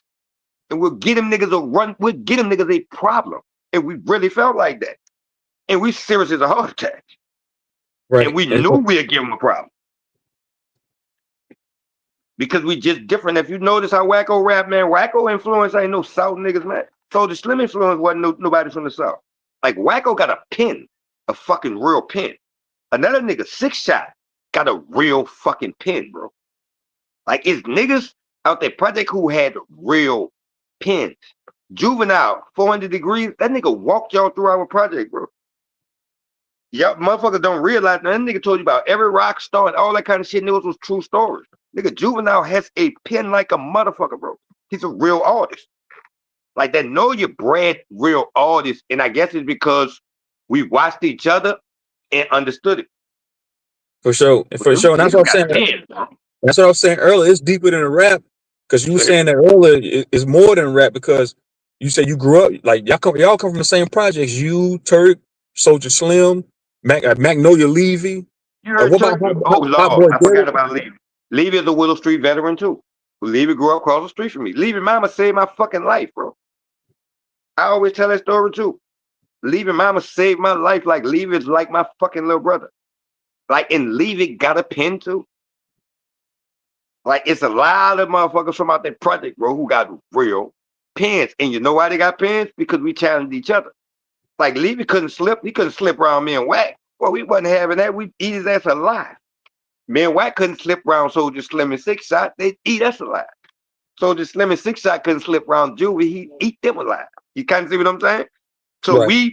all of us was so good because of the top tiers. Like, we watched the other motherfuckers. And we was like, oh, all right, this what we doing. Let's go. Man, think about Juve, bro. Like, them voice. Listen, you saw Versus. Y'all watched it. You saw Juve do them same voices. Pay attention to the voices. He was doing the same fucking voices on the record. Man, niggas don't do that, bro. Like, and listen, I'm gonna show you something else. Jew wasn't rapping over no motherfucking verse. Like, we don't rap over our lyrics. We won't run that shit. Like, think about this. I'm gonna show you something. I know Mac was mad as a motherfucker. Mac, another one with a pen. Mac is our Nas. Do not get that shit twisted. Can't nobody put words together like that nigga, bro. Oh yeah, Mac cold Mac with it, man. rapped over. Shell shock. Think about this. Mac rapped over his vocals. I know he was mad. I know Mac. Mac is a real artist. Real artists don't want to rap over their fucking vocals. You can't flex the songs like you want to. We know our lyrics. We don't need that shit to back us up. We know what we. Anything that I ever done, bro, I can tell you this. 80% of my records, I could run them bitches right now. I just got to remember the time I was in at that time. But you don't forget that shit, bro. Not when you talking about yourself. I always tell niggas, nigga, I could rap forever. Because I'm only talking about my life. And I know how to make the shit interesting. Me and Finn was talking the other day, right? I told Finn, I said, boy, they're going to have to make another genre for me and you. Because we're going to be here for a minute. Same thing with you. Man, what sense it make to go somewhere? A nigga got a fan base and a nigga knows. I call Fiend the fucking Barry White of music. That's what he is. If that nigga can make songs, bro. Ain't many niggas that can make songs like the dude Ain't can nobody make fucking songs. with, ain't nobody fucking with Fiend when he said that's how I talk it like I bring it. Bring it like I talk it. The life I live, these niggas are scared to walk it, man. I was listening to that shit earlier too, man. That's my shit, man. Beats by the pound. Oh man. Oh, bro, listen. KL, fucking drum major. You thought that he's a different breed, bro. That dude comes from being in a band. That's why he's called himself the drum major. Manny, I knew Manny before he got with Cash Money.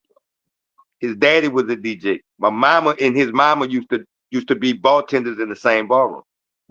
My daddy owned ballrooms all my life.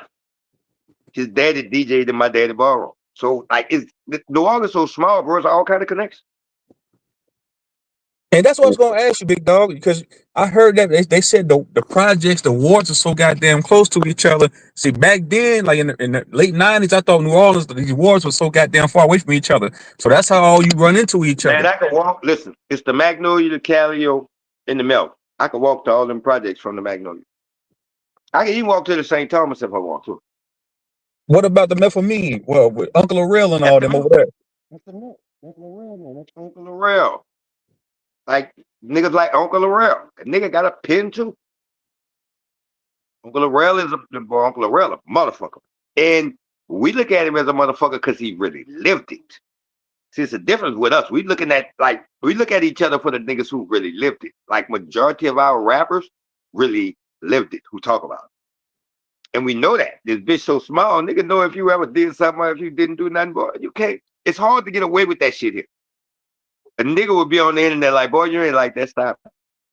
I'm just telling you that's just how we are. You could do something else, but don't start talking that drive-by and all that. Man, you're not doing that, man. You better be cool with that. You're not doing that.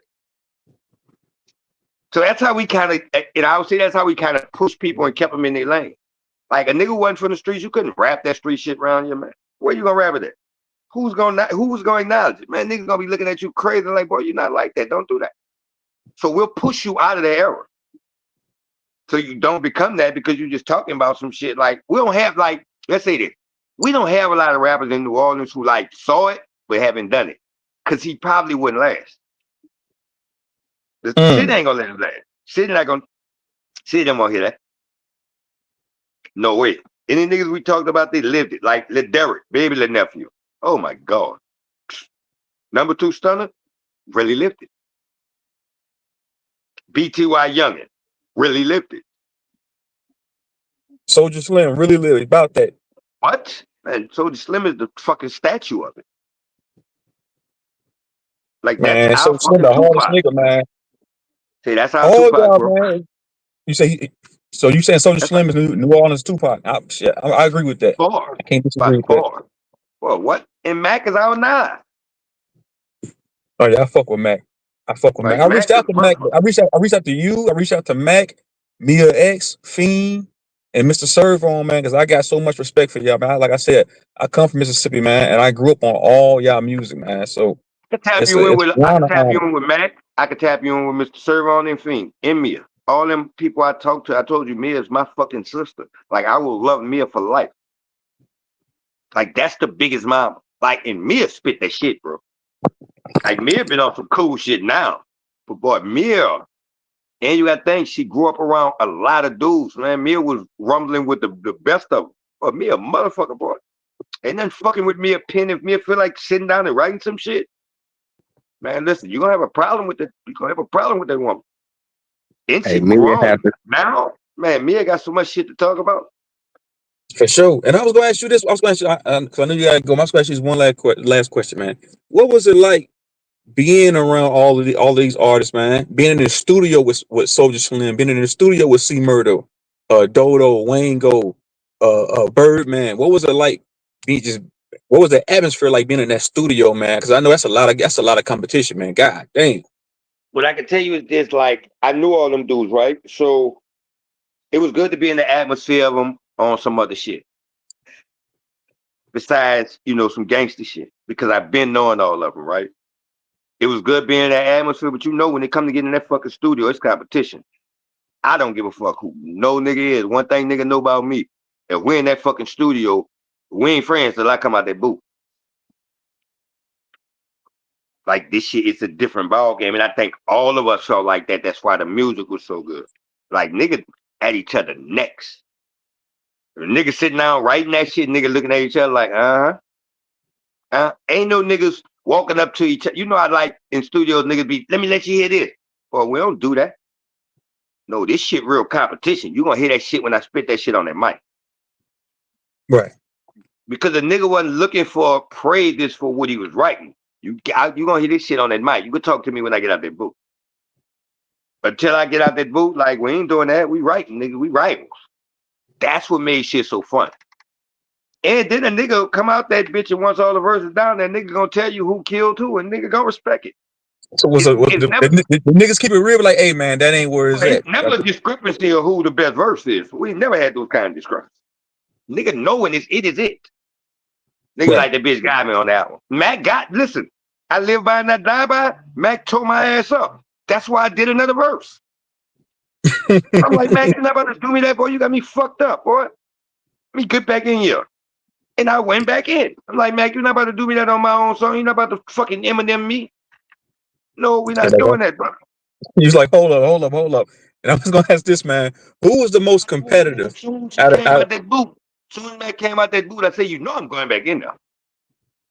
We're not about to do that, boy. You're not about to punish me like that on my own song. Did Mac purposely do that? That was just that pen. That was just that his pen game was crazy. When we in that boot, we're in competition. We love each other to death. But boy, in that boot, it's a different ball game. It's just that. Like, it ain't no disrespect. We not dissing each other. We talking our lives. We ain't slick dissing or nothing. It ain't that. We talking about our lives, but it's how you put words together. Nigga, Mac is a dog.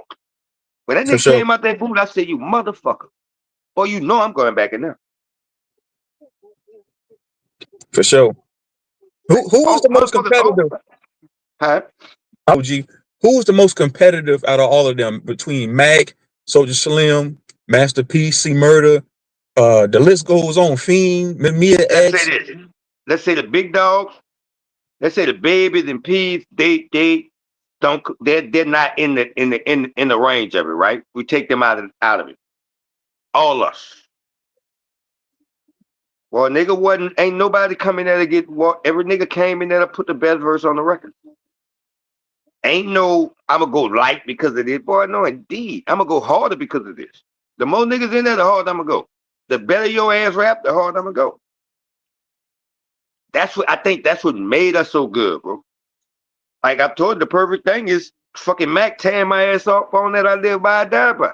Boy, when that boy came out that boot, I was like, boy, you got me fucked up. You think that record about to go out like that?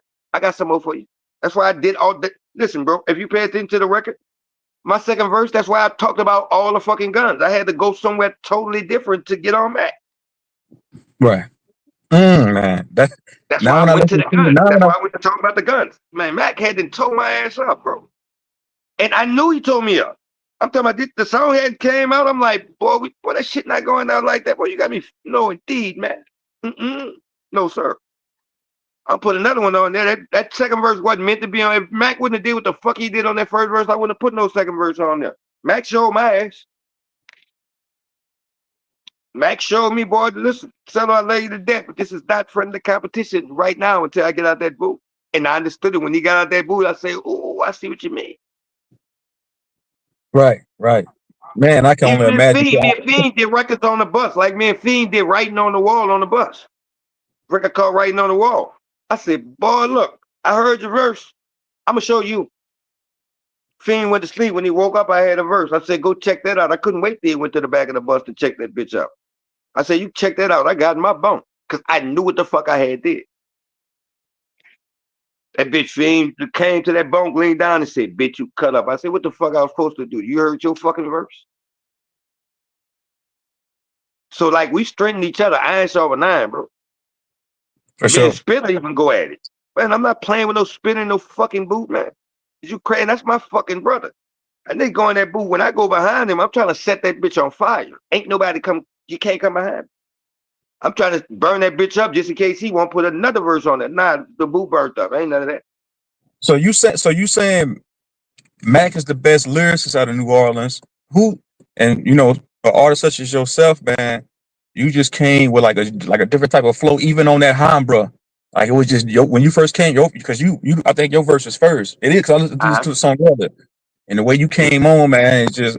And then when Dodo came on towards the end, he just game spitting. He's not even rapping. He's kind of like a Birdman. Dodo raps like, there you go. Exactly the thing.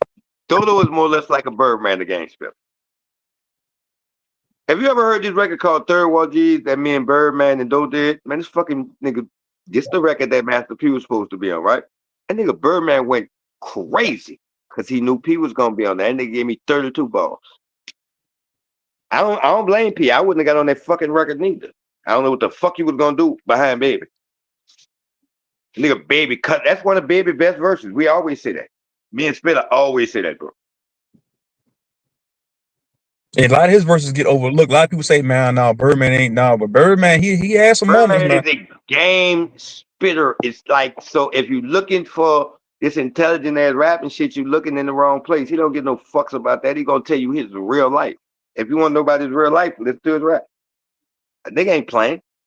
A nigga had money before music, man. A nigga had money, big money before music. Then they call him B232, B32. That nigga been from B32 to Beatrice to Stunner to Birdman to Blood. That nigga got a million names, man. And he stand on all of them. Like Stunner, like I fuck with Stunner. I fuck with Stunner hard because of how he embraced us when Doe died. Like I fuck with Stunner. Like Stunner made sure a nigga was good. Like when nigga was on their ass when the shit when Doe died, Stunner reached out and was like, "What's up? What you doing? What you need? You all right?" And like I'm not gonna say P wasn't there, but I'm telling you, Stunner made sure he got in touch with me. He said, "Nigga, what you need?" Even the situation when my brother was signed with them, right? When my brother and Wayne wasn't seeing eye to eye. How you think Spitter got all this contract? Stunner made one of my partners call me and Stunner said, "Get Seller on the phone."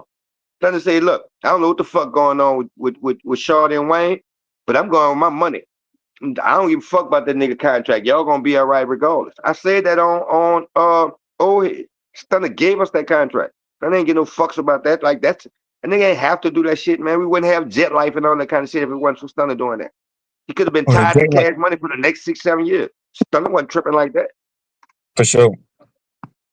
And that's the kind of props that he don't get. That's the kind of props that niggas don't get. Like, what I respect about Stunner is you ain't never seen no CEO in the game tell you, nigga, I made mistakes. That nigga was on Big Facts and said, nigga, I was young too. I fucked up. I didn't understand the game. That's why I had so many discrepancies with them to do. I wasn't just fucking over them on money. I didn't know the game. You ain't never heard no nigga apologize. Nigga Puff Daddy ain't never apologized. Look how he fucked over the locks. You ain't never heard that nigga say nothing. Baby acknowledged that he made mistakes. Like you gotta respect a inner nigga from the street, man. Niggas don't do that. Right. And that's what I'm saying. Too many artists such as yourself, man, can't say that they made a substantial amount of money in the game and walked. You still in the game, but saying that your first album, man, went goddamn platinum, man. Too many artists can't say that, man. Hey, bro, like, listen, like, I understand how blessed I am. That's why I'm still around. That's why I still give game. Like, fuck, I'm still dropping music to this day and loving this shit. And I still could run with the best of them. I know this. Like, they got better have a hell of a pen fucking with me. Because I got too much to talk about. I'm too seasoned in this shit, bro. It's certain things that I don't talk about. Like, youngsters always send me a song talking about shooting my bang bang. Man, I can't do that shit, young. You want me to send you a record? I don't give a fuck how much money you got. I'm not doing that. That don't represent me. I can't do it. Like, I take this OG shit serious. I represent it serious. Like, when I started this OG shit, man, niggas ain't want to be OGs. Niggas thought that shit was chap. I like to be an OG because niggas told me I wasn't gonna make it. So I'm cheating on niggas right now. The motherfuckers who thought I wasn't gonna make it. Who wasn't gonna make it? Y'all got me fucked up. So I look at things different. So now I'm in a stage of my life is to where I'm helping motherfuckers. You know what I'm saying? Like, For I sure. like being the man behind the man. I've been the man already. I've had my time at being the man. And Man, I don't can have no you problem with it. I'm not chasing that same shit. I'm not trying to be the man twice. My pops always told me you can't win the same game twice. I ain't trying to for win the sure, same game twice. for sure, for sure. But And can you I was gonna say, man, if you don't mind, divulging this, man, can you tell the audience who have you influenced in the game? Like what's one of the biggest songs that you ghostwrited for that you had a lot of influence over, man? If you don't mind answering that question. I wouldn't do that. Reason being is like, cause it'll take away from. But like, I'll tell you this. Like, one thing I ain't never had to write for no Spitter. Spitter got his own pen. Like, that nigga pen is the beats. But I wrote for people. Like, I've wrote for a lot of motherfuckers. But the writing for them and is giving them ideas and shit like that. Like, it's because I want to see them do better. Like, it's not a thing of to toot my own horn. You know what I'm For sure, saying? for But sure. like, I've given motherfuckers songs. And they revised them and did them however they wanted to do. But I wrote for a lot of people. Like, a lot of that shit has kept me in the game. Like, I wrote for R&B artists too. Like, all that I learned that shit from Fiend, bro. Fiend taught me that. Right, man. Y'all, that's what I'm saying. Y'all New Orleans niggas, y'all different, bro. Y'all the rappers down there, such as yourself, y'all just different with it, bro. That's why I said I got so much respect for y'all, man. And, y'all played a major part of my childhood, me coming up, man. Especially I with appreciate me, that. my family coming from the South, man. I Nigga, I remember appreciate that that, song. bro. I remember my hot summer days down in Mississippi, man. Me having my headsets on, listening to you, listening to the Hot Boys, listening to Soldier Slim, listening to Fiend, man. Mr. Hey, Sir, man, I oh, appreciate that shit, brother. I appreciate it. Trust me. And like, I acknowledge it. Like, I like, that's why I'm so careful about the shit I talk about now. Because now I understand how much people listen. So I can't be no OG talking about I'm gonna shoot a nigga in the head and all that kind of stuff. Because I'm not gonna do that unless you fuck with me bad.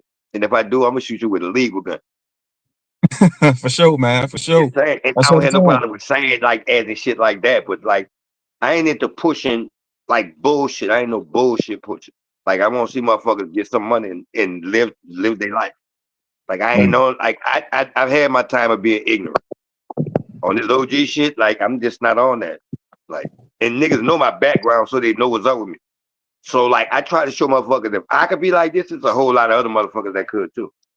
Like, I ain't no street nigga, I ain't no gangster, none of that shit. I'm a fucking man. I stand on man law. I don't give no fucks about no street law. None of that shit don't bother me. I stand on man law. And that's is a difference because I got a lot of things to live for. And I know it's a lot of people that fuck with me and they follow my lead on things. I ain't about to lead no motherfuckers into no crash. Sometimes you know how motherfuckers say they don't duck no wrecks? I'll duck a wreck. I don't have no problem with ducking. But don't Does that follow come? me. When I duck that wreck, don't follow me. Don't do yourself that. Right. Does that come with maturity? As of like 20, 30 years ago, like in the early, like in the 90s, do you feel like, yeah, Can't that tell me just, nothing about being. What I always say is, nigga can't tell me nothing about being stupid. I was the stupidest motherfucker in the world. All this shit comes with growth, and it like growth and maturity. But I was stupid. I was a stupid motherfucker. That's why, like, as in, like, young niggas, I always say, like, the young niggas, young niggas are entitled to mistakes, bro. That's why, like, as an older cat, like, I used to always be around the young niggas, right? I had to get from around them niggas so much because their mistakes would get me killed.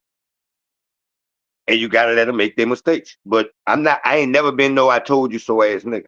If a young nigga make a mistake, when he come to me, we gonna figure out how we can fix it. I ain't gonna be no nigga talking about I told you so. I'm not about to crush you like that. I'm gonna say, let's figure out how we gonna fix it. You already know I told you so, nigga. Right. So I wouldn't push that in a younger motherfucker face.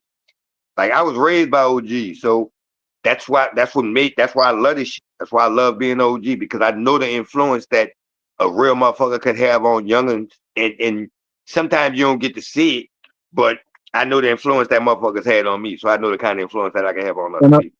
And a lot of y'all New Orleans rappers, just cats in general, man, out of the different projects, y'all carried yourselves like OGs at an early age. Because I can go back and watch footage of you from the '90s, footage of Soldier Slim from the '90s. Y'all just have that OG aura about yourselves.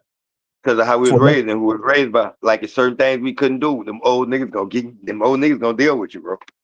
Like, like we look at them dudes like father figures, my nigga. Like, it's a lot of them niggas like Stone, like that, a big brother, father figure. Like, it's a lot of people who took on different roles. Even Dodo, fucking Victor, like I can name OGKC.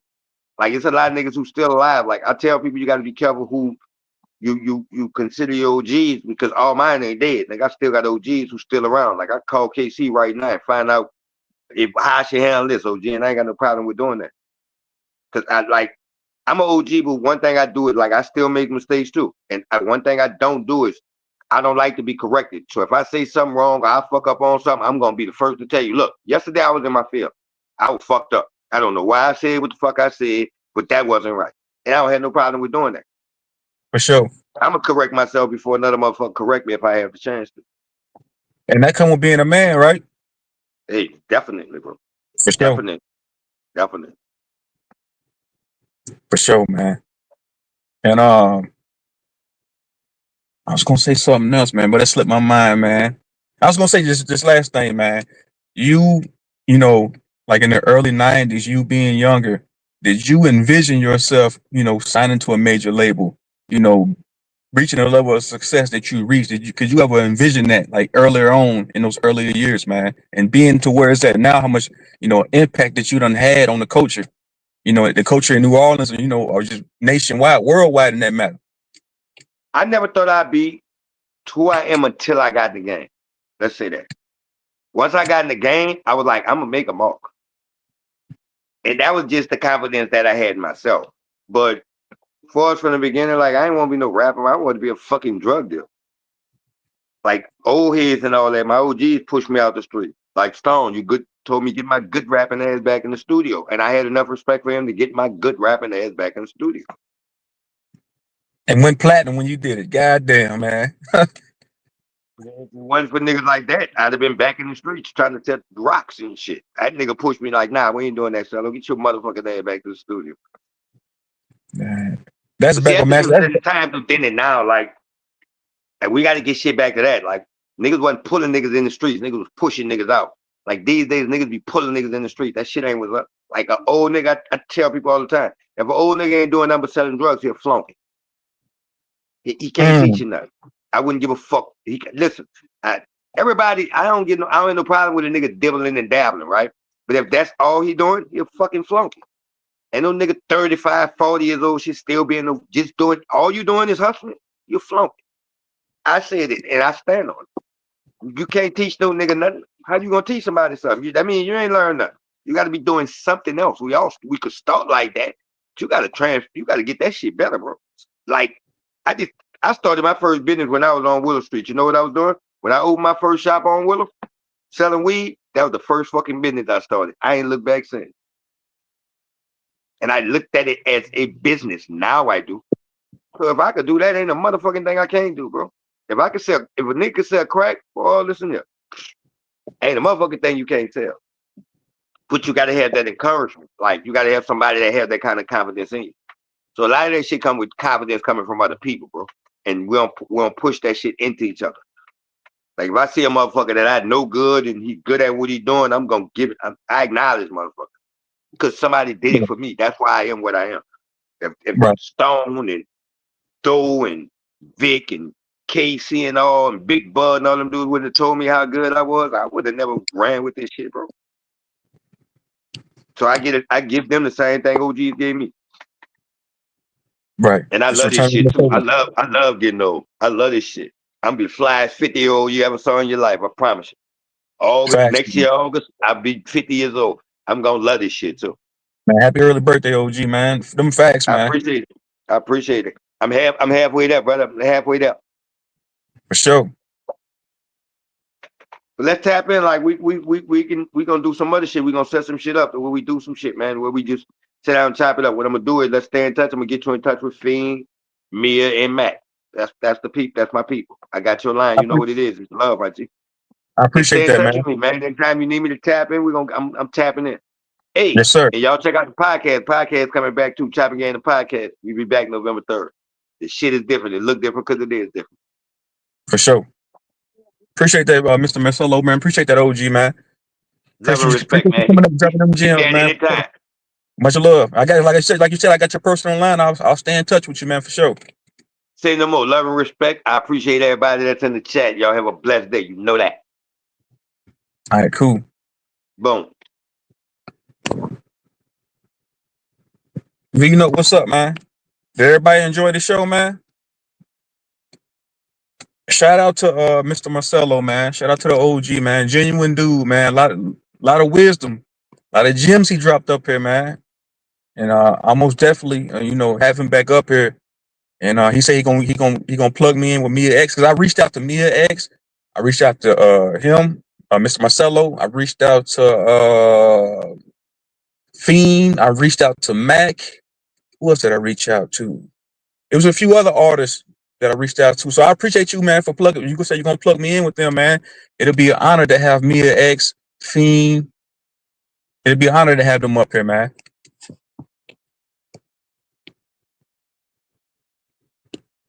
Yo, what's good? Nothing. So this is for Woke in New Sleep. The nigga that said, "Oh, you just be using people's Instagram stories saying that you're traveling."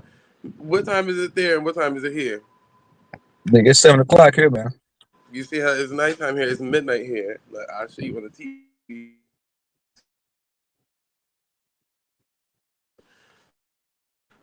And look, I am black, motherfuckers. So yeah. So next time that nigga say I don't be going where I'm going, bitch, yeah, I'm literally in Spain right now on the way to Morocco. Fuck is he talking about? That's what's up, nigga. Did you enjoy the show, man? Yeah, it was a great show. Wonderful show. Shout out to Mr. Marcellus. Yeah, and I fucks with Mia X. That's my people in real Yeah, time. I So reached out. I reached out to her on Instagram, and I chopped it up with OG. I chopped it up with Mr. Marcelo on the phone earlier before we went live. Like he said he gonna plug me in with Mia X and all them. So hopefully I can get them up here, and get an interview done with them. you should be able to. You see, she transitioned from out of the music world, and then I think she went into becoming an attorney at one point in time. Well, she still is, I believe. And then she got her own cooking shit going on too. So she transitioned and did a lot of big things outside of that.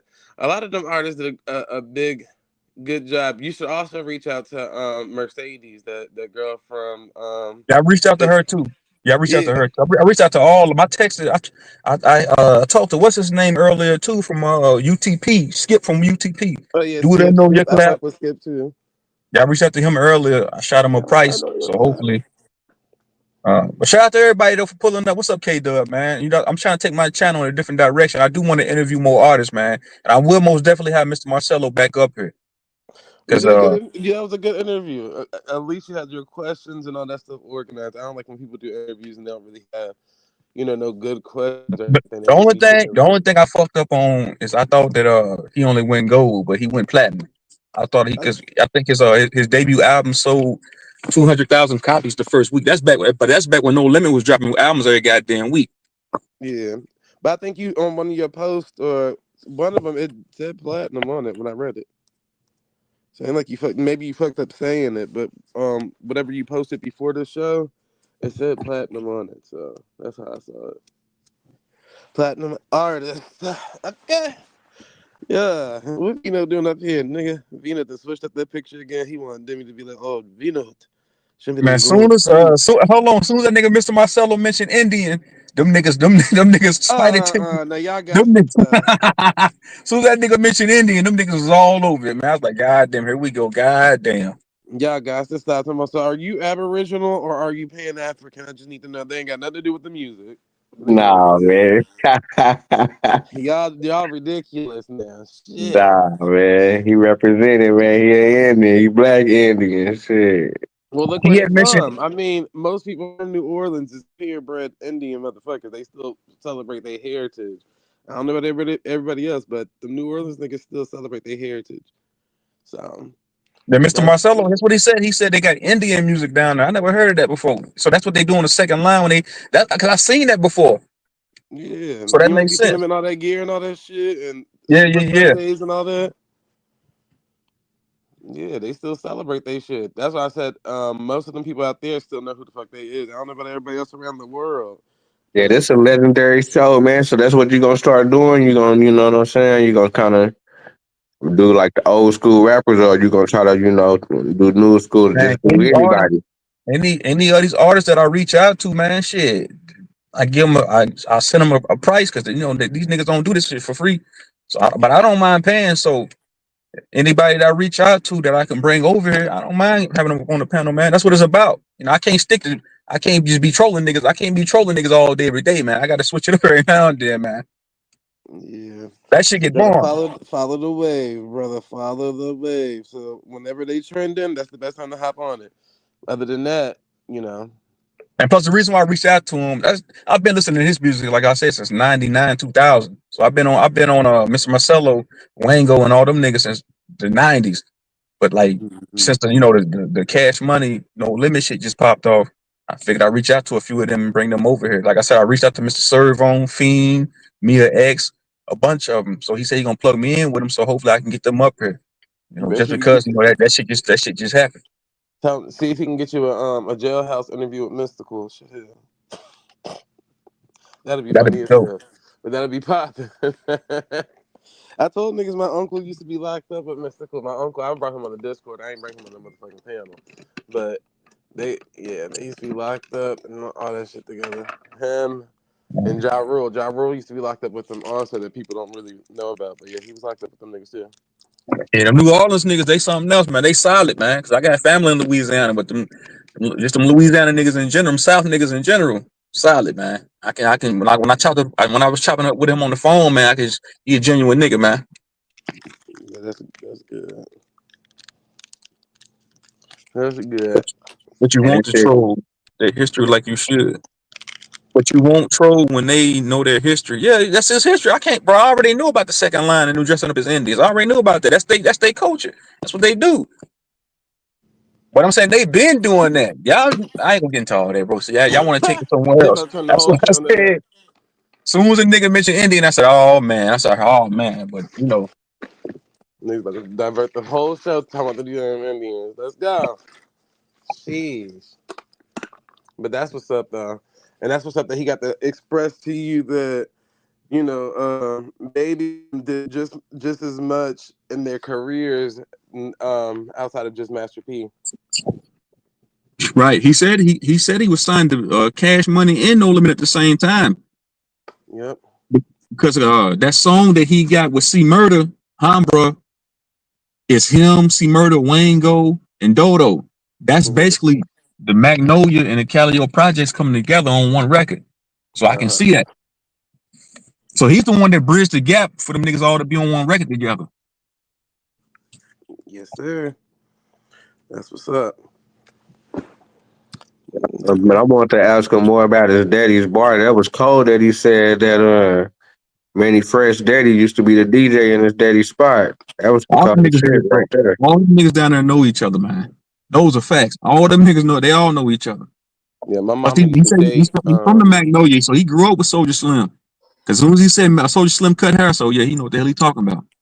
My Them niggas mom grew used up to together. date one of them niggas, but I ain't gonna tell y'all which nigga she used to date because then it'd be kind of awkward. But my mom used to date them. I've been tied in with all they. Another like they should or you should try to get into DJ Jubilee and Willie Puckett and all of them because that's a lot of their sounds and stuff start from there. Not saying No Limit, but I'm saying just in general, like Back That Ass Up and all that stuff, but Cash Money and all that stuff, and that's some of the original artists. Original artists. I think that'd be Right, so dope. you know about all this shit though. Ain't you from Louisiana, nigga? Uh-huh. So you know about all this shit already, man. Everybody, please hit that like button, man. Everybody, make sure to hit that like button. And I want to give a special shout out to Sharice, because Sharice shared this stream. So salute to you. I appreciate you wholeheartedly. I wholeheartedly appreciate you for doing that for me. Sharice, shout out to you, baby. Now, another person I'd be in contact with is Mo3 brother. If you're trying to get him on the show, I can send you his email. You said Mo3's brother? Y'all reach out to him. Kogati. Yeah. Yeah, I don't mind. I don't mind. That'll be a classic right there, for real. For sure. Everything come with a cost. These niggas, man, they say, hey, man, what's your budget? We can work something out. I'll be on your show. Nobody does anything for free, but I understand that. So I don't mind spending the money. They having to bring these people his up here. email in the back. And this is his direct email. This ain't no manager. This ain't no assistant. This is his legit email. All right. That's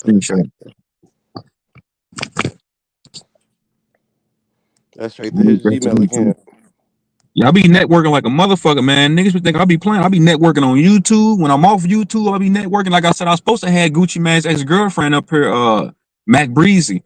Hopefully, one day down the future, I can actually get her up here. Just the communication fell apart. If you take the angle of interviewing these artists and shit, LaJarvo's on YouTube and shit, and I be chopping it up with him. That's one of Julio's homeboys. There you go. Look, see, there you go. And you can get him just for making a deal with him to critique his music and shit on Yeah, same video. thing with Kogati. Just tell him you're gonna play his music and talk about, because he don't mind coming on people's panels, and don't mention me because I don't go by the name of Zay. Everybody know me as this, but he, as long as you got his direct email, you're gonna get directly to him. But yeah, as long as you're not just overly talking about Mode 3 death, because I doubt that he want to just talk about that because now he a solo artist or he doing his own thing. Bring up more stuff like his music and just say we'll touch on like stuff about Mo 3 and da da da. But yeah, he'll definitely be interested. That's how he ended up coming to the beef sector. For sure. I mean, not the Mo 3 sector, which is crazy because that's his brother's sector. For sure. Yeah, this shit was dope tonight, man. Especially like niggas, some niggas can't even sell 10 records. Imagine selling them almost 1 million records, man. Imagine that. I don't give a fuck how long ago he did it. Imagine just selling that many records, man. That's a fucking milestone, man. Yeah, that's history, man. That's black history right there, man. Nigga Meek Mill dropped a record a couple years ago and sold only 6,000 copies the first week. That nigga went triple styrofoam. This nigga sold millions of records. Okay. Yeah, man, niggas got some real black history game. Records, that's the difference. Huh? I said back in the day where you actually had to buy records, that's the difference. So, yeah, you had to physically walk into the store to buy the physical goddamn copies. Nowadays, you can do 10 plays that can't album sell. So if Meek and them can't do it right now, imagine how hard it was for them niggas back in the day to get somebody to go down to a music store and purchase albums. But No Limit had that machine. No Limit was the machine. You gotta think, like I said, they was dropping music they was dropping albums every week. Mm-hmm. Niggas said in the industry said they were scared to release fucking projects just because No Limit would drop 3 albums within a 2-3 week span. Nigga, I ain't about to come out right now. Yep. But go ahead, that cut you up. I ain't hear what you're saying. Oh no, I wasn't saying nothing. Saying something. Just ain't heard it. Next side one, what's up, man? Just chilling, that's not gonna get an answer. We're gonna say how. Nah, but this ain't my first time interviewing an artist. I interviewed Young Cavo, Threads 3000, but just not to this magnitude. Who that? No, because I was busy. Please don't tell me the Abos came up and made it all about the Aboriginal. Nah, they tried to. They They shot one. tried. It's As soon as funny that as nigga said hell. Indian, that's all it took. I'm like, Man, stop it, man. Stop it, man. nigga, Pino, as soon as that nigga said Indian, bro. Stop it, You said man. nigga what? Nigga Indian what, nigga? Stop it, but y'all Gino, how make you an every aboriginal but you live don't know who stream Driz about the 3000 is? aboriginal shit. I was when I first came Oh my in, I thought God, this man. was my whole fucking channel was about. Lord, the abos. How you don't know who what is it, Driz 3000 or whatever the fuck that nigga name is? I don't know how you don't know who that is, you know. You say who 3,000? Driz 3000. I forgot if it's Driz or Thread. I don't know none Driz. of the, man. I don't know none of the young rappers and none of the new rappers, No, man. that's the nigga from YouTube in the Aboriginal community. He one of the Aboriginal rappers. That's what I'm saying. I don't know him like that. You know what I'm saying? I'm kind of new to the thing anyway, so you know what I'm saying. They taking away your Aboriginal title, man. How I know you don't know that. You ain't Aboriginal no more. Take his shit away from him, y'all. This nigga done failed the culture. Shit. Everybody literally paid him on their pages from Smoke, OG, all them niggas. I'm sure Bap, they all play that nigga music. That's why I said I probably be hearing, but I don't know him like that. You know what I'm saying? Like I said, I came late in the game, so you Yeah, I know, interviewed music First already probably a 3000. factor. That was last year. I got him up on the panel. See, Shout that's out to what. First 3000, man. I want to Everybody bring him gonna back up here. interview Bellioso. Shout Who? out to him. Oh my god. The nigga that came I out don't with know the who fuck a Pan African song. I don't know. I know who Thresh 3000 is and that other nigga, Job Bricks. Yeah, Job Bricks too. They all in the Aboriginal community. Oh. Man, I swear Nelly. if I can get me an X up here, man, that'd be goddamn gold, man. So I'm sure hopefully, you will, but you gotta make sure you got your huh? you do your research on the person. That way, you know that you just not in the past. Like I said, she used to do attorney work, and she started her own cooking wear line too, where she make like sauces and cookbooks and shit like that. So as long as you seem interested, then people will jump right on there. Got you. Yes, sir.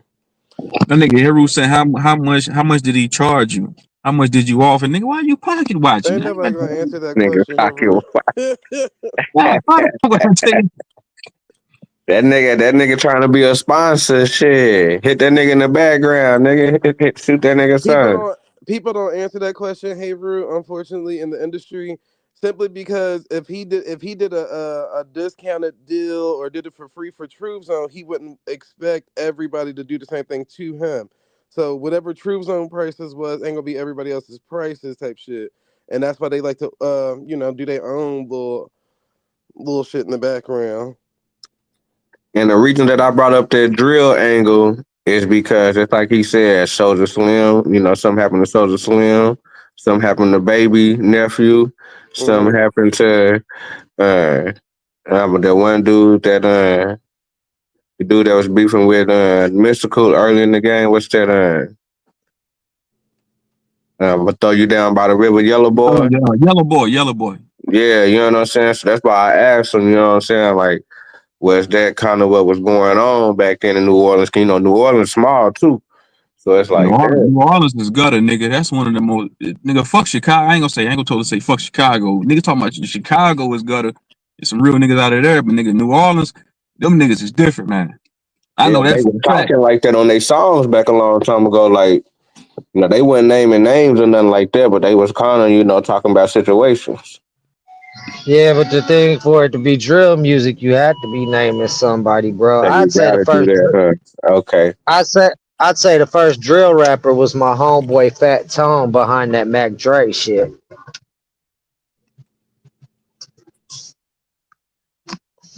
Hey, do you think that it was? Do you really think that it was somebody from Vallejo that got down on him? Nah, it was somebody from Vallejo that hired that chick though. We already know what happened. She got paid a bag to take homie out at the casino out there in Vegas.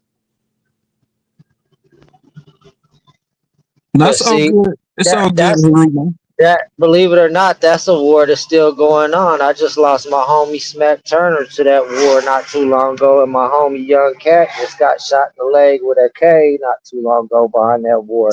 So the Bay Area and Kansas City still at war behind that shit. And that's been over a decade ago. Hey, do you think that's why Kansas City kind of really didn't get that, kind of didn't get that blow up like the Bay and that, like Atlanta and Houston? Because Kansas City was hard in the motherfucker at one time, for real. Nah, it's more of motherfuckers drilling each other out here on why they don't come up like that, bro. Well, but y'all have some. Well, I thought y'all probably had some, kind of like some I ain't say mainstream, but probably Yeah, because we people, we still got some uh, talent. We still got some talent like Young Boss from KC, Rista Factor, which is the king of Rich the KC. Factor, my nigga. What about the one nigga that rap real fast though? Tech Nine, Yeah, hell Tech nah. Nine. Well, he had a fan base, and he had a style back then. You know what I'm saying? Yeah, the thing with Aaron, he ain't putting the city on, bro. Like he left the homie Lejo from the 5-7 Road Dogs out bad, bro. Lejo moved to Texas and he just died last year. No, it's the year before last year of his cancer, dog. And he Yeah. did his dude that really got him put on Magic Don, not Magic Don Juan that was doing all of his beats back in the day, like when he had that let's get fucked up and now it's on. He did those songs for Tech that put him on the map, bro. And he pretty much left him in the dust when he signed that deal with Universal, bro. How y'all didn't connect with St. Louis so tough? It just seemed like y'all kind of just got left out the loop on both sides, and y'all was It, connected tough. It's always been beef between St. Louis and Kansas City, just like the Bay Area and Kansas City. Okay, it's always like that. Cause it seemed like cause that's two different worlds, really. That's really two different worlds. That's two Yeah, different worlds. a lot of similarities in culture, but you know what I'm saying? Like everything nowadays ain't like behind a set. Everybody, the way I gathered around the country is block banging now. I'm talking about as far as like in the '90s. The '90s. '90s, 2000s. You know what I'm saying? '90s, early Shit. 2000s. Everybody was getting along back then, bro. It was like literally after Mac Dre death and shit that everything fell out, bro.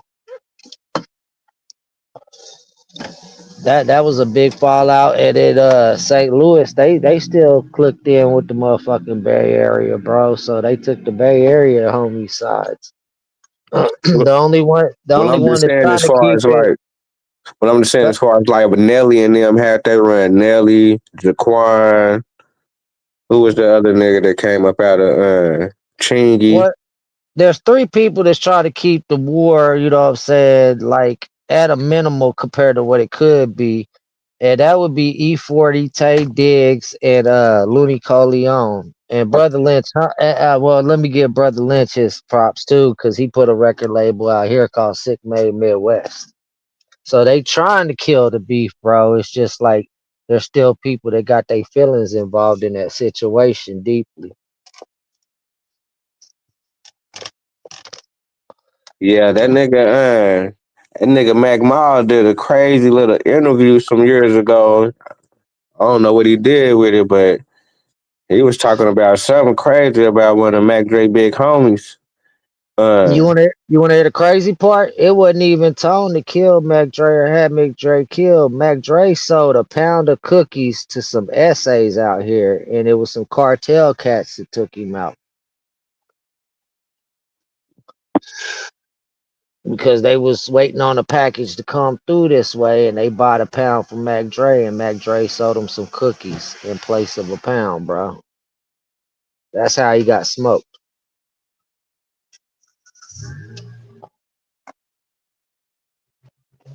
Nah, man, I don't. What? Come on, man.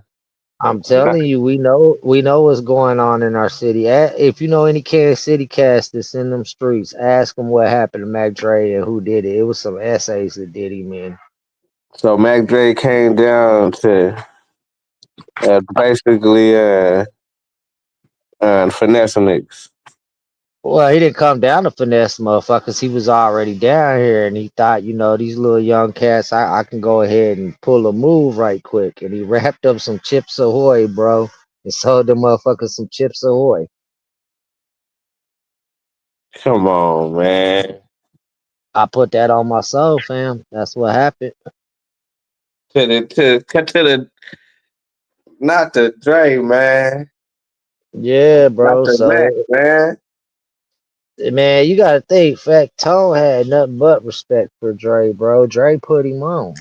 But I'm saying Dre coming down playing like that. Come on, man. He ain't. Come on now. Man, you gotta think, bro was stizzed out all the time and off that yurt. You know what I'm saying? He just seen a little quick lick, you know what I'm saying, to get some little strip club money for real. I don't know exactly if that's what he was thinking for real, but he just seen a little quick lick, dog. That's the way he seen it. And that's what cost him his life, bro. I don't know. My But mic I heard good? some. Is my mic good? Yeah, you good. I don't blame you for feeling that way about it though, because when I first heard the story, I felt the same way. Like y'all selling me a bullshit story. But then so many people keep saying the same thing. So some essays a faulty package. I mean, I heard a couple stories, but I ain't heard that one though. Well, that's the story in the town that everybody in the town knows, bro.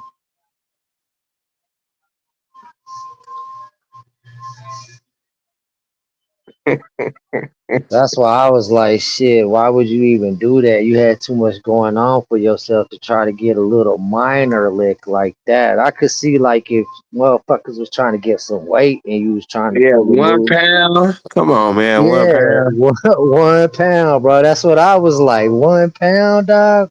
That's stupid. That was one night strip club money, and that's it. Not even that shit, because it was I supposedly was gonna say he one did thing, it for man. Y'all make sure. 2,200. My bad, y'all. I was gonna tell everybody that's listening, man. Y'all go check out Mr. Marcelo's interviews on YouTube and check out his podcast. And he's still very relevant to this day. That Drop, nigga, he's still drop getting. his link.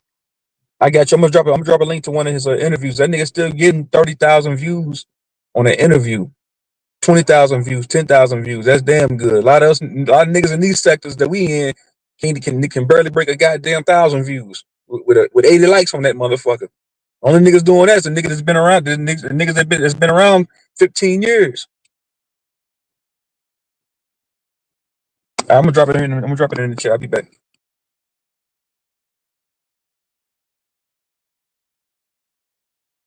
Yeah, I don't mind supporting him. Shit, that's that era of music I grew up on anyway. Yeah, that'll be I cold, man. If you can get Mr. Servo, man. For real though, he a legend too. I'd say my favorite rapper out of the whole No Limit though was Silk the Shocker. Somehow he used to rap off beat and was still cold with it. Yeah, I like Shut the Shocker too, man. Shit, man. I really used to fuck with I really used to fuck with the Mac, man. Before he got locked up, that one album, Yeah, that yeah, that shit motherfucker was went hard. hard. Yeah, that one album was hard for Uh, real. what was them dudes that was the twins' names? They went hard too. Fucking Cain and Abel. I thought they was gonna go too. Yeah, yeah, they was cold with it That too. motherfucking Gangstified. That shit was hard. I'd still bump that one to this day, bro. That's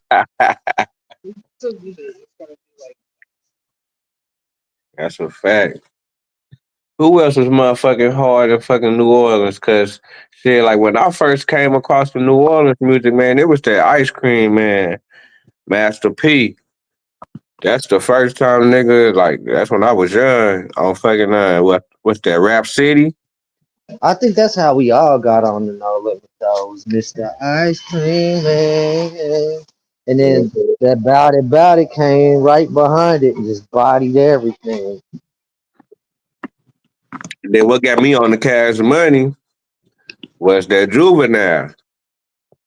You rolling that big body Benz, huh? Ah, You have that 500 big, degrees. huh? Yeah, that shit was hard as hell. Shit, but they say that BG was out before him though.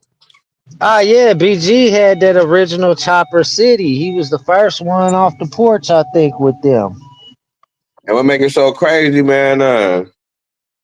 Like before a nigga kind of like knew about that, I had went down to Baton Rouge I one swear, man, time. that nigga. I swear that nigga told me more off the phone than he did during the interview. But that's what's up, though, man. Like we actually had a long, genuine conversation off the phone, man. Before I even got him on the panel. That's what's up, man. He was telling me all type of shit offline. Well, Dude that's was your solid, fault. man. You dropped the ball then. You knew all the proper questions to ask, and you didn't ask them then. I asked him some good questions while he was up here, but like I did while he was on the phone too. Yeah, I'm not saying like, you know what I'm saying, you didn't do a good interview. I'm just saying if you missed some shit, that was your fault because you had some shit to go off of, bro. Right. Man, It's a that'd be learning cold though, experience, man, though. on everything, For man. sure. Cause a nigga like me used to do the music and shit, and a nigga like me fuck with the, that whole 90 rappers, like, but now them niggas is kind of going down as old niggas, and like the young niggas really don't know about the 90 rappers like that. Like y'all, a lot of young niggas don't know about Spice One. You know what I'm saying? Motherfuckers like that and shit, like real legends, man.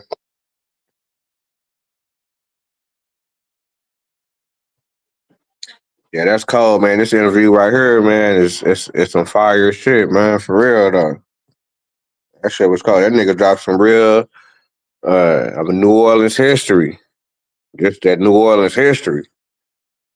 Real. Like some backdoor shit that nigga wasn't gonna get nowhere else.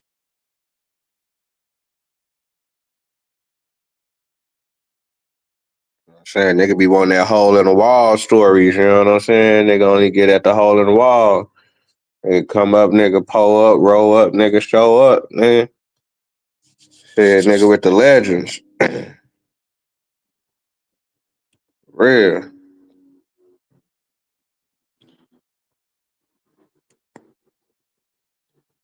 Shit, and when him survive in the 90s, when it was the motherfucking murder capital of the world, surviving that whole thing, when you're talking about he was in the streets, for you to make it up out of that and still be relevant, man, he got some good game, man. For real, though. My bad. I'm out here in the rain. A raindrop that kicked me out the chat. That range. Yes, sir. Yeah. No, I was just letting the nigga know that this was a legendary show. I appreciate that nigga to zone let me come up. I come holler at the legend and shit. And nigga didn't have to do that. That's a Yeah, bro. fact. That's what I was saying earlier when I went live earlier. I just wanted to let two people up at the time. I ain't want to let too many niggas up here. That's what I said earlier. I had a zero tolerance. I ain't condone no trolling tonight. None of that weird ass shit tonight. Usually that's what I'll be on. Not the weird, minus the weird shit. I'll be on some trolling shit. But not today. It's like, nah, you weird niggas, all you trolling niggas, stay the fuck away. It was one nigga that came in the chat trying to be weird, but I'm gonna keep that same energy when I see you, man. Yeah, You I know who you seen are that. too, bro. I'm gonna catch you niggas on different panels. Y'all keep that same energy when I catch you niggas on different panels. Don't be telling niggas to put me in the back and mute me. Y'all niggas keep that same energy when I catch y'all on these different panels out here. Y'all niggas forget you gotta leave your show sometime. Even to the niggas that be on the panel with you. You niggas I'm gonna catch y'all niggas. It's all good. Nigga, and don't be screaming like a hurt dog when I catch you. Nah, but for real, But you listen, gotta get. I do got a serious side to me, bro. I'm all for the trolling and the jokes. But sometimes, like, man, like I'm about to monetize my YouTube channel and shit too. So I'm trying to take my channel in a different direction. I can't spend the next 7, 8 months trolling niggas, bro. I'm not gonna get nowhere like that, man. To be honest with you though, them no limit dudes, man, for real, they the ones that kept the rap game going. If they didn't have their little era, rap might have died off for real. Yeah, I'm talking. You know what I'm talking about, K Dub. Yeah, Trip. Dude, soft man. I can read him from I can hear it in his voice. He's soft. Like, man, that nigga soft, man. I called him like, bro, I called him to his face on the pen, like, bro, you lame, bro. The shit you do, all that dick riding you be doing, bro, is just weird and lame. You too old for that shit, dog. You gonna come to me correct, nigga. Niggas 1 minute, the nigga be as soon as another nigga start beefing with another nigga, you want to dick ride. Oh, fuck him too. Man, get your weird ass on somewhere, bro. Get your ass stomped out. I came up That's here. why I'm feeling sorry for these niggas. Like I stumped that nigga out over there on Root Warriors panel. I thought he learned his lesson. I guess he wants. I guess he still feels some type of way. Yep, but that's why I said hold me in the back chat until old boy was gone. That way I could troll when he already gone. Or whatever the case may be. But I wasn't really trolling. I was just trying to prove a point because the niggas try to say, oh, you be lying, you be lying, you be lying. But at least you No, kept it man. respectful, nigga. At least you said at least you ain't come up here, nigga, on that bullshit. He's like, man, I'm keeping it in the back for a minute. Hold on. Yeah, that's why I said just keep me in the back. I was going to show you in the back. Hey, But but on the real though, but that's something that I kind of wanted to do, like kind of do like And hold on, old I reviews want to say one more thing. So all that weird shit nigga was talking about yesterday, like I said the other day, man, I pay a nigga $500 if a nigga can catch me in any type of, oh, I ain't gonna say that word. Nigga can catch me in any type of freaky shit like that. If niggas catch me on a panel talking about dicks and weird shit like that. you ruining your interview content, brother. You might want to wait to bring all this up in Well, another video. Nah, let me wait, man. Yeah, let me wait on that, man. Fuck off. You know what? Matter of fact, we gonna you pause that. I ain't paying that shit no mind. they Fuck you, see you weird. had one of them old No Limit cats on the panel and shit doing an interview with him. They just want to fuck up your show. Is all it was for Yeah, real, bro. I They seen don't it. want to see you succeed. I seen it, and I just timed him out. Like, man, I'll deal with you some other time. I'll catch you. I you won't even said go that live. Like, 86 the bro, nigga. I was like, bro, I ain't gonna troll you back. I'll just catch you on another panel somewhere else, bro. So I ain't worried about you right now. No, but I'll be back. Y'all got me. I'll be right back. Nah, but I was Did just everybody? saying, but that's something that a nigga kind of wanted to kind of do like, I ain't gonna say old reviews, but kind of just bring up the old 90 artists. You know what I'm saying? 'Cause that shit, nigga, that shit fire to me. I love the fucking 90 music. That's all I can really that's what I be listening to now. I just go back to the 90s. 'Cause I really can't get into the new young niggas like that. Yeah, So I I was can, listening to his music. That's what I'm saying. I was listening to his music earlier, man. Like a lot mm-hmm. of that music, a lot of that music out of the South, man. I've been listening to that shit. This shit 20 plus years. That's what I said. That's what a From nigga look. Nas to VL Mike, he had New Orleans. What's his name? Dude from the Bay. Mac Dre. All these niggas, man. That's what I'm saying. That's solid shit. That's what I grew up on too, man. So that's why I be like, man, that shit'll be cold. But yeah, man, respect to this shit, nigga. This shit fire, nigga, for real. I'm surprised that he reached back out to me. He reached out back out to me quick because a lot of the times when I be reaching out to a lot of these artists, man, they might not reach out to like days later. So he was very responsive. He shot me a price. I said, let's do it. And then shit, we chopped it up on the phone. We did the panel. And like I said, even with Gucci Man's ex-girlfriend, Mac Breezy, I was chopping up with her on the text message. Communication just fell apart on my end though. But I'm gonna try to reach it back out to her and try to get it back up here. And like I said, I keep saying this. I hopefully he said he gonna reach out to me or X for me. I already did it anyway, but hopefully, like dude that reached out to you, go ahead and fuck with him. Nigga, me X, nigga, Moby Dick, Mr. Servo. I Who reached else out to you said? I text Mr. Servo's personal number because a lot of the times they got their contact info and they like doing interviews. He Like said like the when Mac too, right? they reached out to the Mac too. I reached out to Mac too. Yeah. Ah, nigga, you in the dough, nigga. You in the motherfucking dough, man, nigga. That's fire, nigga. Truth, you know what Golly, I'm that's saying? fire, Hey, nigga. you're gonna have to focus on just letting people up that you know don't mean no ill intent to your channel, bro. Because there's some motherfuckers out there, they might try to fuck that interview all up, just like dude was trying today. So, like, be wary who you let up on that Yeah, oh yeah, for sure. situation. I knew V Note was gonna come correct. I knew Absolutely and Blue was gonna come correct. I was mainly just worrying about just people in the chat, and only one person in the chat got out of line. But that nigga he got through in the garbage can. I put that nigga straight in the trash can. Boy, bye. Get your ass on somewhere. Put that nigga straight in the blender. Yeah, that's them times the mods got to be on their job and shit. You know what I'm saying? When you're doing serious content. Yeah. It's a time and place for everything, man. Like if a nigga want to do that, we can do that on another panel, on another show. But like today, I was on some serious shit, man. Nigga Mm-hmm. can't play all the time, man. Mm-hmm. I feel like a lot of us content creators should be doing this, man. Trying to get. I know what's his name did it before. What's his name? Key Norfolk. He did it with like Little Flip and what's the other nigga name? On Yeah. everything. That's why I was like, you down there put a motherfucking battery in my back. Like He shit shit. was terrible though. Nigga, I'm finna reach He out, said it was nigga, to some terrible. niggas. How was that, man? He shit was terrible. So, because certain people don't understand how to formulate interviews. They I damn near can't hear can't you. even finish I first can't hear draft. you. Say it one more time.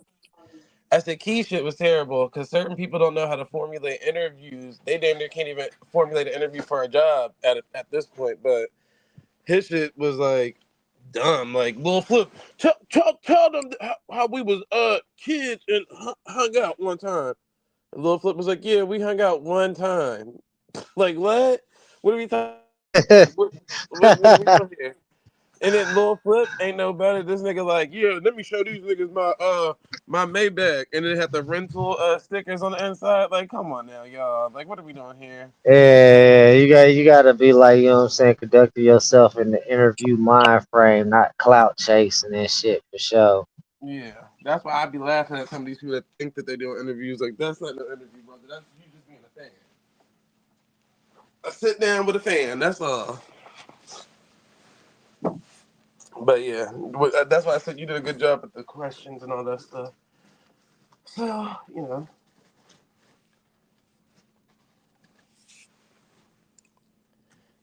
All right, y'all. Well, I ain't about to be the only person that let this motherfucker talking because y'all know I barely even got signal on this motherfucker. Nah, you got it. Carry the shows, eh? I only came up here for one reason to show this nigga one thing. I was not about to be up here this whole damn That time. nigga Wolf ain't watching right now, nigga. No, I'm saying next time when we get into an argument and the nigga brings something up, I got witnesses now. I'm not worried about him watching right now. Yeah, I'm probably about to hop down myself, bro, cause shit, I'm in traffic right now. Yeah, I'm about to shut this shit down, man. I got Yeah, you I don't got want to work. you don't want to prolong it anyways, just in case the artists want to share the live. You don't want all the Yeah, I'm about to artists. Straight shut up. this. Yeah, I'm about to shut this down because I got work I got to do tomorrow. And that's a good idea because but yeah, I'll Yeah, probably go live. What's the date? I'll probably end up going live tomorrow, Thursday, man. But salute to y'all, man. Salute to Mr. Marcelo. Shout out to everybody in the chat. Shout out to everybody for pulling up. Like, share, and subscribe. I'm out. We gone. Peace.